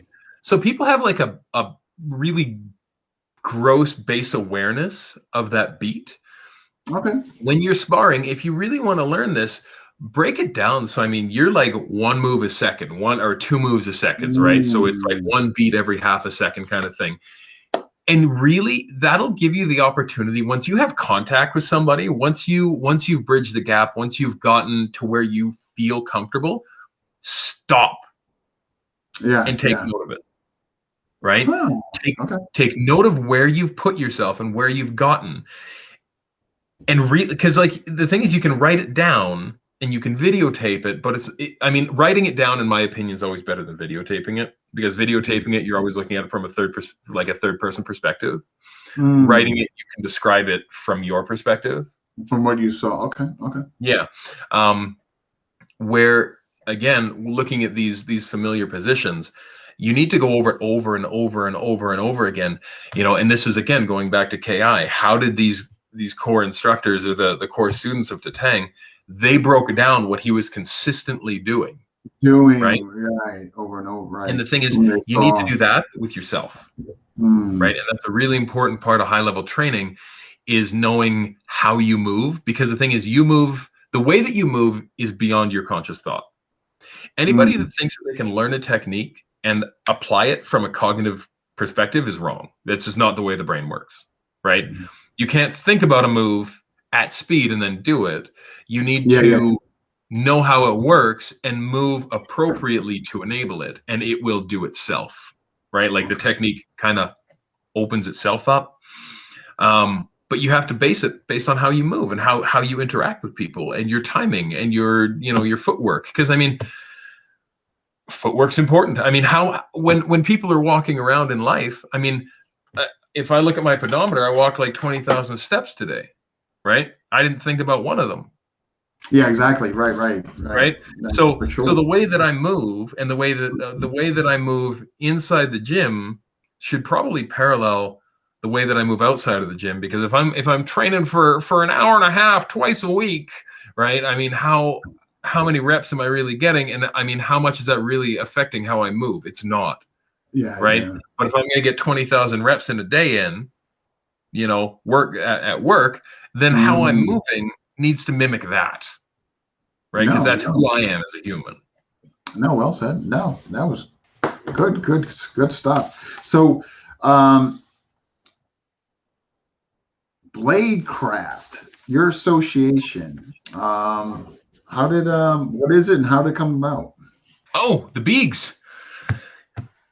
So Brian Beegler and I met in Thailand about 12 years ago at, well, I mean, it was December 24th, almost just passed. Yeah. So we were training at Lana Muay Thai in Chiang Mai. And Andy, the guy that owned the camp at the time, who since passed, he would have like a Christmas get together kind of thing for everybody that was training.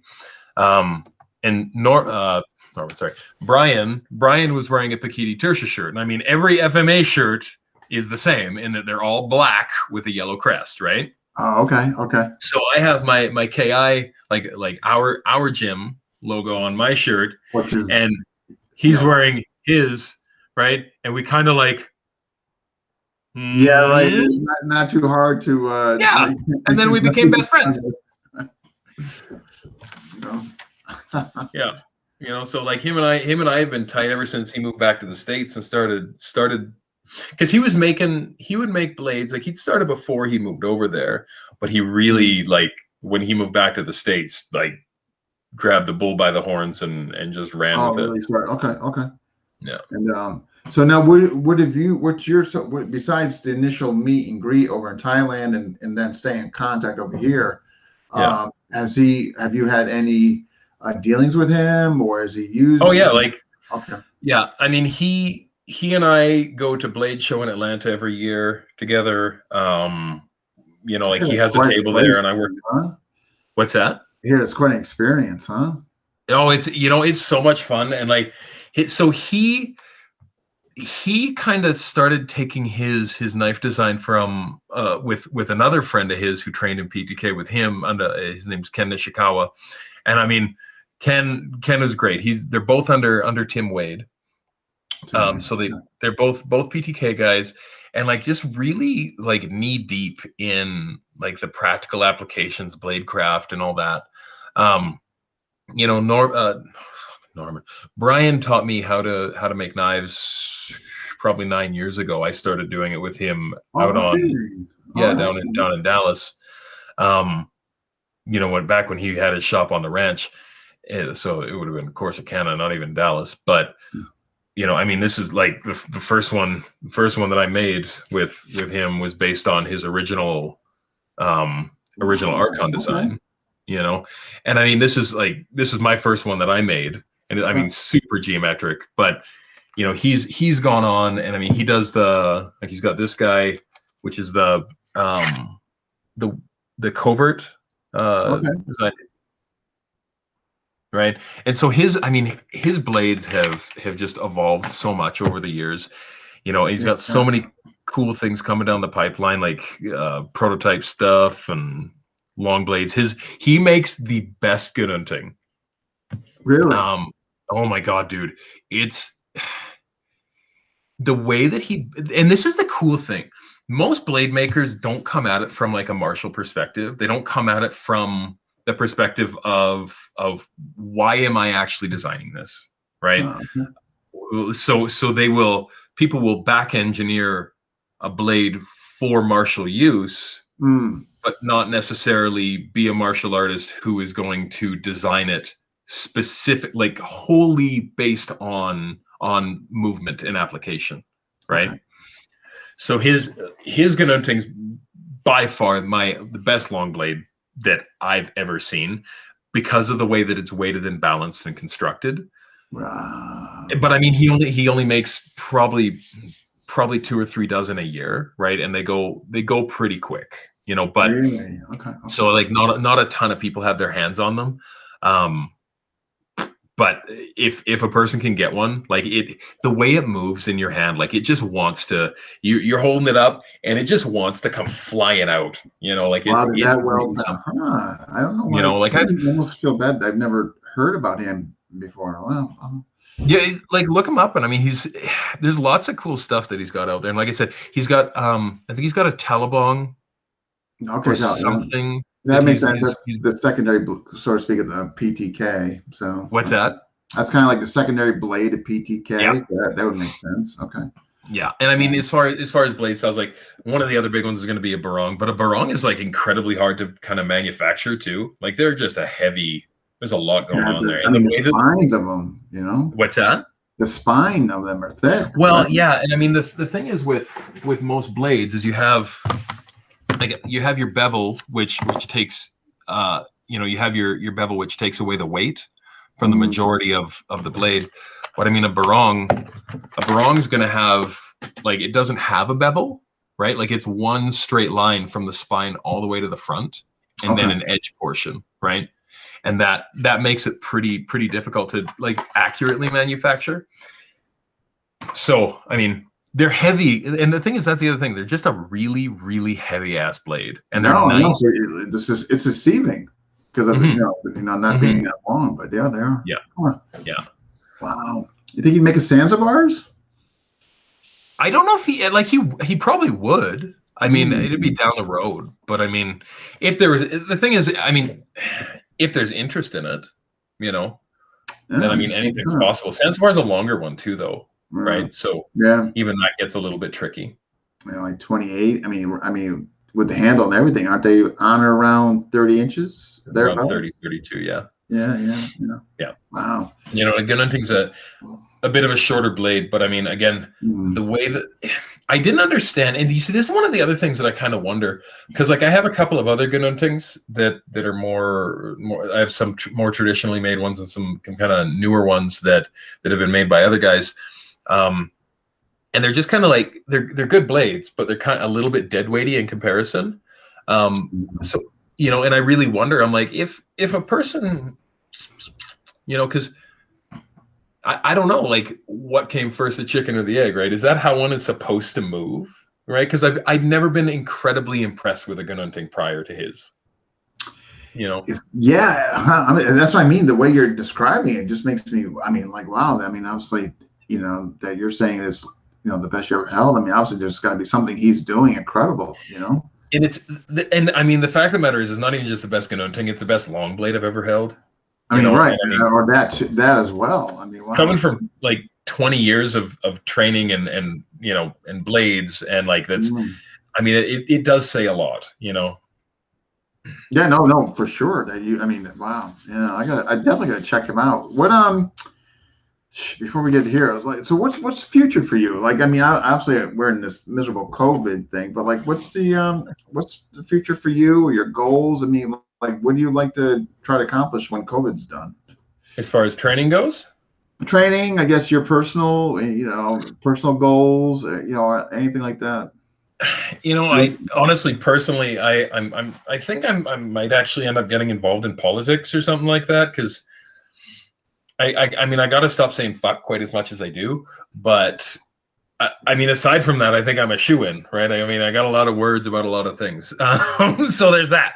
But I got that on the back burner, Right? That's a back burner thing for me, But as far as training goes, I think what's probably going to end up happening here, like I'm gearing away from group classes, because it's, I mean. Again, the relative obscurity of FMA and getting people to commit. I mean, our world is so weird as far as, I mean, again, I don't want to sound like a dick, but I mean, it's hard to get students that train and put in the time and the effort. I mean, and I don't mean like in the hour and a half before before they leave the gym while they're standing in front of you. I mean, put in some work, man. Like, and you don't see that at FMA, and I also don't see a lot of instructors that demand that of their students either. I think it's this whole thing. That's why, like, what, when I had to shut down my group class due to COVID, and I got to be honest with you, like, I don't know if I'm starting it back up. Like, I just like the privates. They know, what they want. They're obviously committed to you because they're seeing you privately. Right. And I'm just thinking, I don't know, man. So I don't know. I think that's where I'm staying. And what I do for privates too that really works is I do privates for groups of 3, right? You can have up to 3 people at a private. And that's nice because it gives, if you have more than one person there, it gives everybody the opportunity to see something from an outside perspective. Okay. It gives students the ability to defer the cost between them, right? Oh yeah, So I mean, that's true, true. if you're charging $60 a private and you can bring 3 people, that $20, It makes a huge I mean, difference. No, yeah, yeah. it's a huge difference. And I mean, to be able to do it every week, right? Yeah. I mean, and now you're limiting your group size to 3 or less. Yeah. Right. So everybody progresses because you don't have that one guy in class that's like, yeah, I've been coming here for years and don't know a goddamn thing. Right. I just like to show up because I'm used to it. Oh my God. You know, but I mean, not to be that guy, but I'm totally that guy. You know, so to defer between 3 people, like I said, it helps with the student's perspective. And it helps with the financial stuff too.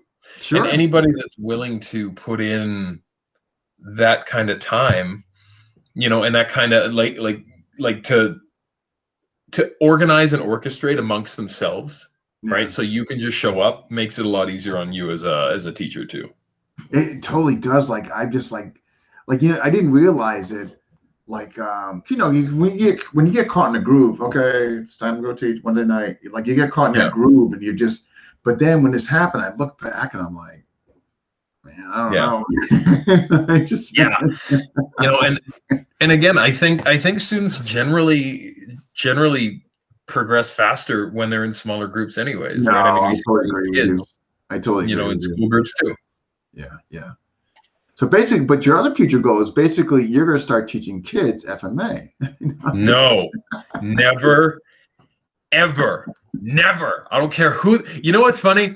My kid is 11 years old, and I don't know. No. Nope. Yeah. Stop, Dean. Stop. No. Stop it. You know, and I get a lot of parents that are like, so when are you going to run a group class at your gym, or like a kids class? I'm like, never. Yeah, I mean, like, how old's your kid? Oh, my kid's 7. I'm like, that's cool. We teach knife fighting on Mondays for children. If you want to send them on down, if you want to drop them by to check it out, but tell them to bring their own knife because we out. Yeah, because we don't supply the gear. Like you gotta look how committed are you if you're not even gonna bring your own knife to class? Okay, you know. No, but I mean, if honestly, it's one of those things that kind of like with anybody else, I'm not a good kids teacher. You know, there's a lot of people out there, and I know some guys like. I mean, I send my kid to another gym. Yeah, yeah. You know, it takes a special individual. Like I've done it. I've done it for years. I have my own school. I enjoy it, but it takes a special. It's not for everybody, and that doesn't mean there's something wrong with that teacher. No. It's just not. It's not for everybody. You really got to put your heart and soul. You know, they have to see that. You know that you are. You know, they have to see that, and if they don't. Right. You're not gonna have much success, but no, it's not for everybody. But yeah, and I think that's important too, as an instructor to understand, like what like what's your ideal student? You know, I love taking people that have a training background. I love teaching people that have done other systems of FMA.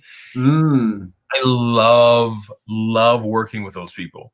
Yeah, because you get to see what they do. I love cross training. You get to see what they do. You know what I mean? Sure. Yeah. You know, and like and then taking what they do and then reworking it from a KI perspective. And it's always really well received because I mean it's not about ours is better. It's like no, right. You're seeing what, absolutely. Right, you know, right. Yeah, and I mean you meet people where they're at. It's like what are you doing? Show me. This is what I want you to do. Show me how you do it. Right? No, I think I'm the same way. You can always learn. I mean, right? Yeah, or incorporate or change something. Yeah. No, I'm with you. So is it safe to say we will not be seeing Guro Dax teaching full contact stick fighting for kids? You know what? If you see it, please just send help. Just send help because something's gone wrong. I don't need that kind of aggravation in my life, Dean. I'm gonna start spreading, guys. And concluding this interview, Guro Dax is going to be offering kids full contact stack fighting. Please message him for further information. For further information, here's his phone number and email. Good Lord. They start coming to your door. You're like, ah! Man, I can't wait for COVID to be over.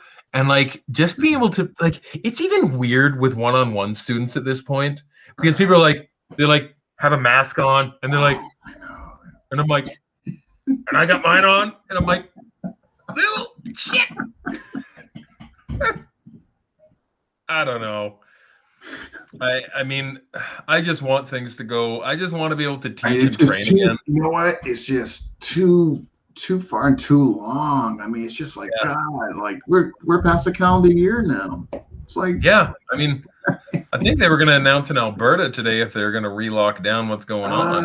Oh man. I like Gene's comment here. Gene, teaching your own kids is a horrible experience. Gene, teaching anybody's kids is a horrible experience. You know what? He may have the comment of FMA discussion for the year. He might just beat up Mark Wiley. You should put that on a T-shirt. Teaching your own kids is a horrible experience. It's perfect. Put it on the black shirt with the yellow lettering. Send it to the press. my FMA style. Teaching kids is a horrible experience. Oh man! Wow. So all right. What else we got going on here? Dax, when are you coming to Miami for a seminar? You know what, Chad? If you get a group of people together, I will gladly come to Miami for a seminar. Oh my God. I just saw him last February. Really good guy. Yeah. So if that happens, I would definitely fly down and join you guys. Totally. Yeah. But okay, what we'll wrap it up here. This has been wonderful. I'm so glad you came on. Yeah, me too. Improvement. Yeah, so I occasionally like that. I don't ask this of every guest, but I occasionally like to ask this. What improvements would you like to see overall in our 100% positive FMA community? I can't even say that with a straight face. Oh fuck! What I would like to see is more people doing and less people jawing. Right? I see a lot. I mean, I was on the group, like, I mean, not on it in that I was participating, on it in that I was watching the absurdity surrounding some bullshit about the spelling of a word. You know what? If you got time to reply to something this absurd, you know, okay, this reminds me, I remember it was probably 15 years ago. I was on some FMA forum, and this guy is going on and on and on and on and on about how his system of Wing Chun is it's a more accurate system of Wing Chun, but they spell it VINGTSUN. I'm like, motherfucker, this ain't even an English word. Using English letters, Roman letters ain't real, right? But he's using this as some sort of like qualifier for his own knowledge and his own training lineage. This pen and toucan argument is the same shit. I know. And I don't want to call anybody down here. Yeah. But I have my suspicions that Tatang might not have ever gone to school. Yeah. I'm willing to bet that a number of people, as happened in such an era, that a lot of these guys didn't have an education spanning all these years like we currently do, without all the modern amenities given to us. Now, are you going to tell Angel that he's wrong because he spells it with a U? Are you going to tell Tatang that it requires an N if he is going to get any recognition for his teaching of this thing? No, you're not. Shut the fuck up. Go train. I'm telling you. Matter of fact, like this group is just getting because of course there's obviously, I have a huge aspect of that I'm naive, because I was thinking like, hey, this would be great. Everybody will share and bring stuff Dude, together, and they'll talk. And now it's just like you just said, Dean, a perfect when example. you started doing this, I was like, I wanted to send you an email, be like, Dean, pull back, Dean. Dean, you're too deep. Oh my We ended god! up in a stall. We're heading in for a nosedive. I have so much respect for the fact that you have taken this on to do these talks, to run this forum. But dude, I mean, holy moly, not in a million years would you convince me to do what you're doing. Never. I appreciate it immensely. You Dude, I think it's great what you're doing. I think it's great what you're doing. it's great, but I mean, I gotta go deal with some nut bullshit now. But like you doing this, okay, like you doing this is like directly in the spirit of Sonny and all the things that Sonny ever did, right? In regards to FMA, you get people that are going to talk. And again, let's go back to this pen and toucan argument. What have you, as individuals, what have you contributed to FMA? Right? You get people that are going to talk shit on a forum that, I mean, say it's about something you say. Say it's about something Paulo says, right? Paulo has done more to put FMA in the limelight than anybody has in a decade. Yeah. And people will still go online and say, who is this guy to say this and that and the other thing? Like, shut the fuck up. If you haven't contributed FMA, agreed. In the grand scheme of things, you do not get a seat at this table. I told you. If you aren't actively promoting, if you are not inclusively promoting anybody and everybody and enabling them to succeed to their greatest ability, and you're sitting online talking smack about how a word is spelled, about somebody's lineage, about how legitimate they are because of the color of their skin, where they were born, anything to that effect, keep walking. And if this is like, if this is something that resonates with you as a human, please take that to heart and continue fucking all the way off. Yeah, well, I couldn't have said that better. It's so true. It's like they're so quick to just jump on something, and then when I do time to time, when I see something like, just wow, I can't believe that guy just said that. I'll go check out their profile. Yeah, and it's like you see them like with playing around with model toys or something. I mean, like, but it's like you're not seeing them like in the trenches, sparring or right. I mean, it's just, I mean, yeah, it's just wow, yeah. I mean, you're so correct. I just yeah. I mean, so do you think I could is there hope for me? I mean, what do you? I mean, dude, set some hard limits. It's like being a gambler, right? They say like set your limit and stay within it. When you're done, Dean, be done. Don't keep on going for the sake of FMA, because you can put it in, and you can put in, and you can put in. But when people don't appreciate what you're doing anymore, fucking whatever, man. Yeah, I'm sorry. Yeah, I mean it. Like I said, this community will suck you dry. It very little of it gives back. You know what I mean? Yeah. Yeah, I know. So I need a life jacket. It's a lot, man. And like if ever you need some perspective dropped into any of these threads, feel free to tag me in them. I'm more than happy. Oh, if I know that now, I mean, again, yeah, man. There might. I'm gonna get like a list of like 24, now, aren't I? So you're gonna open up your messenger tomorrow morning. You're gonna get like 50 tags. Dean tagged you in such and such. Dean tagged you here. Thanks, Dean. That's cool. But you know what? I mean, the problem is, I mean, we've experienced in martial arts for years is keyboard warriors, right? I mean, they're all over the place and they are aplenty, but most of them lack time and perspective. And I think having somebody, I think a big part of it is being willing to communicate with them on their terms, right? And a lot of these people don't know what they don't know. you know? Right, right. You know, you don't know, you don't know. Yeah, And and you get people, if you're brought up in a gym where shitting on people's ability based on, or legitimacy based on lineage or what they've done or what they said or how they spell a word or this or that or the other thing, if that is a thing in your world, odds are that's a learned behavior from somewhere. no, that's something still like you were Yeah. were exposed to that in your Yeah. journey, and somebody still did. It's okay to make fun of people and trash people. Like, Mhm.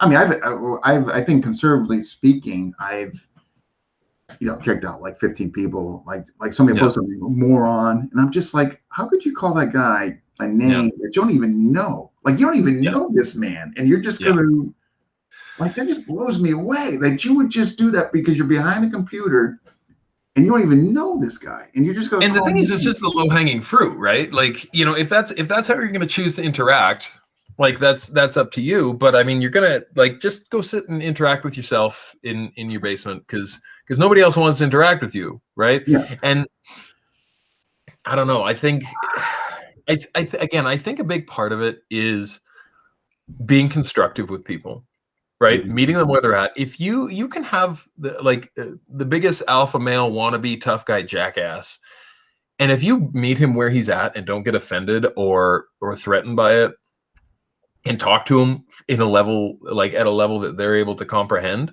Mhm. oftentimes they'll just kind of back off on their own too, right? Because they Mhm. like this idea of, and the other thing is trolling, right? I mean, how many trolls do you see online? Like, it's a thing that people do because they I can't like, believe it. It's like all you the know, things you do constructive during the day. So you wake up in the morning, and I can improve this. I can work on this. I can check out maybe cryptocurrency. I could do this. I could read a book. Yeah. No, you know what? I gotta go on Facebook and troll. I just like all the things you could. again, it's, I mean, like, lack of perspective, dude. I mean, Mm. if that's who you are as a human, I mean, it's like, I don't know, it lacks perspective. So I think the prognosis is that I'm doomed. Like, Doomed. Doomed, right? I mean, you might as well start, just make sure you got like a good like a good healthcare plan for your stress make sure it induced. incorporates mental health because you're Yeah, gonna need yeah, that. yeah. I mean, either that or burgeoning alcoholism, anything The like that. good medication, good, that you could therapist element Hmm. there, that you can go talk to somebody. Yeah. I have these in there because at the end of this, you will need it. Hmm. And like, again, tag me if you need some perspective in a thread, man. I'm more than happy. More than happy. And No, I like, will. Now I know. Again, it might be. There's where the Dax and Dean show come in. They'll come right in there. so good. And like, the thing is, I'm not super active online either. Otherwise, like, I used Well, to you're really smart. like the discourse, but I mean, I used to really like online discourse and the FMA forums and stuff, but this kind of bullshit killed it for me, a decade and a half Yeah. ago. Panatukan. You can't spell Panan, it's not Panantukan, it's Panantukan. Fuck.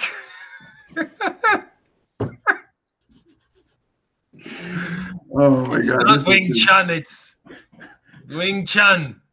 Wing Chun. Oh, my bad. Like, whatever, bud. Oh my gosh. Well, this has been absolutely wonderful. I hope we didn't. We're actually going on 2 hours, but this has been great. Yeah, no, I've really had a good time. Thanks for this, Dean. No, I want to bring you back on. I seriously Yeah, do. man. And I think what we'll have to do is I have a couple ideas for bringing you back on. We could just, I mean, it's a plethora of ideas. We call people out. We can pull up videos. We can. Right? And We can do some assessments and stuff, right? Like, oh yeah. we could do that. I could pull up numerous threads from the FMA group, and we could just tear them apart. Oh my God, so good, so good. Oh, Oh, such right. a good idea. we're gonna have to, you know, I hope something works out between you and Chad, because that would be great. I'll fly down and like actually can meet and see you. And you know Yeah. what to do if that Hmm. happens with Chad, we can basically just talk about, we can go in the corner and just make fun of people at Chad's place. We can Just just talk call shit the it. whole time. You know, if like, let me know like when you're thinking about, because you were talking about doing a camp with Modern Art East guy. Yeah, so his name is Brian Zielinski, and he lives in Hmm. Connecticut. And it's open to anybody. I mean, obviously, if you want to, I mean, there's no Yeah. parameters. We haven't set like you Cool. know, anything. Oh wait, we did. Anybody from Red Deer? Just just sorry, it was on the Yeah, DL, but now I'm like we've really sorry. out loud. Ooh, but yeah, like if you guys like if you get it organized, let me know. And like, what month are you thinking? I want to reach out to him, because he was thinking with the hopeful event by summer, like this would actually go away. Um, so tentatively speaking, I think summer. But again, so the plan. So here's the tentative plan. The plan is that we would get, you know, like a few of us, each representing a different style, teach, you know, and what Yeah, have you. And yeah, it'd be great. You know, obviously, if you want part of it, I could definitely, you know, do a group message, obviously make you inclusive. And but cool. the plan is yeah, and kind of with the idea being that, you know, trying to bring everybody, expose everybody to different things. And Yeah, you know, and that, you know, we don't, no, yeah, they're over here, you can't go over there because right, those guys right, over there, you know, right. you know, and try to do that. And be part of the solution, I guess. You know what I mean? Instead of sitting Yeah, back and arguing over how something's spelled. totally. And like doing like a weekend trip out there for something like that's totally attainable, Yeah, totally yeah, doable. yeah. Um, as long as travel restrictions aren't. I know, and I'm hoping by then. I mean, God, like, I mean, we're in, well, early April, so April. I'm thinking like, you know, gosh, if we got to wait to August, I mean, I can't see us still being in this then. But even that, Dean, something to really think about too is if it's generally not a great idea to host one of these things in the middle of summer Mm. because of So when family you, issues. oh, Everybody's kids are off school, and you end up like families always want to be doing shit so over the summer. when did you guys do them? When you guys had success doing yours, when did you generally do The them? most success was September, October. September, October. Okay. Yeah, yeah, because fall's starting to hit, and kids are back in school, Okay. Okay. right? So people aren't making big travel plans to be here and there and the other place. So September, October is a really good time, especially if it's going to be like partly outdoors, so the weather's still manageable. But people tend to be more set in their schedules, and they're able to plan Okay. better in the All right. fall than they are in the summer. I'll run that down. No, I mean, obviously, Just a thought. no, no, no, no, no. It makes sense. So definitely, I mean, that's something, and obviously, the farther we wait, Yeah, right, better. right. Hopefully, that will be out of this. You know what I mean? Yeah, Wow. yeah. Wow. But contact. Ooh, Chad wants your contact info. Dean, Where would are you we put at? up website addresses on the thread afterwards, please? Sam, just what? I'm sorry, Sam. What website addresses I could leave? Guro Dax is absolutely, which I have right here. If that's what you're referring to. If not, just let me know what other website addresses for sure though. And I Oh, don't think I missed anything else. Yes, bring it back. Yeah, Martin, definitely bringing them back. I'm pretty sure it's a solid. Yeah, no, definitely no Canadians. no, it's like the whole Terrence and Phillip from South Park thing, right? Everybody expects it with the two parts of the head.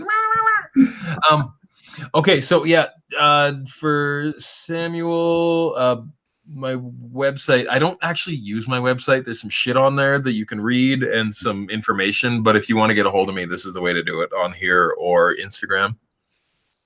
And actually, you know what, Sam?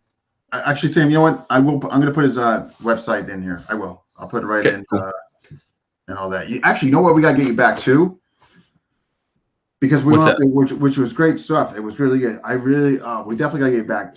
For any reason alone, your the other system you're doing, you created your brainchild, the Hive. Yeah. Yeah. Oh my. Yeah. You know what? We got off track. Which I mean, it was great stuff we were talking about, but Oh, it's all good.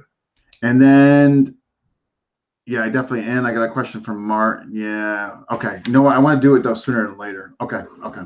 This is good. Yeah, the hive. Martin had a question. Also, I wanted to talk to you about stress inoculation and how it benefits. Obviously, God forbid if you run into a real life scenario, if it's introduced in a classroom settings and all that. Yeah, definitely got to bring it back. Okay, okay. Yeah, for sure. Yeah, and all that. So his Insta tag as well. Yeah, okay. Insta tag, Instagram.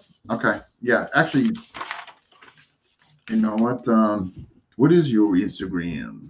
It's just it's DAXL Williams. So okay, DX, all one word, L Williams. Yeah. Okay, okay. All right, I'll put that, and I still got your website information, which I was able to pull up easily enough, and all that. Okay, and that was, and the ending with that was .net. Yeah. Okay. All right. Well, hey, until we talk again. Will do. Again, and don't be alarmed if you see 50 tags. Cannot wait. Listen, motherfuckers. Oh my God, David got it for you. Oh, thanks, David. Oh, cool. Thanks, David. Appreciate it. That was nice of him. All right. Oh, we also did the webs. David, thank you. You also got your the website there too. On it. Cool. All right, man. Cool. All right, so what I do is I download this, and I'll definitely put on your wall the YouTube version. And, cool, man. And I'll probably put on there like, don't bother watching this. I mean, the guy just didn't know what he's talking about. And it's just like, it was like me just sitting here for 2 hours, just like waiting for it. So.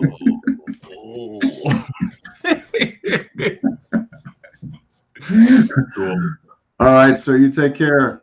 You too, Dean. Thanks a bunch for today. Appreciate it. All right, brother. Okay. Talk soon. Bye. All right. Bye-bye.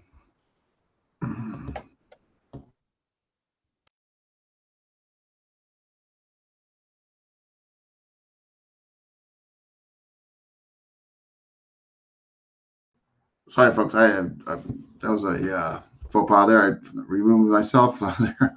Anyhow, Thursday. Who is up for Thursday? Actually, Thursday is going to be really interesting. We have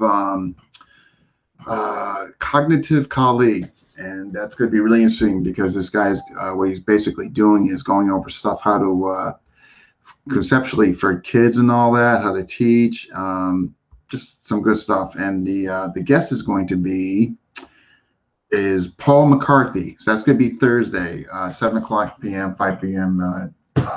7 p.m. Eastern time, 4 p.m. Pacific time. But check that out. Cognitive colleague. Guy's doing some really, really neat stuff, that.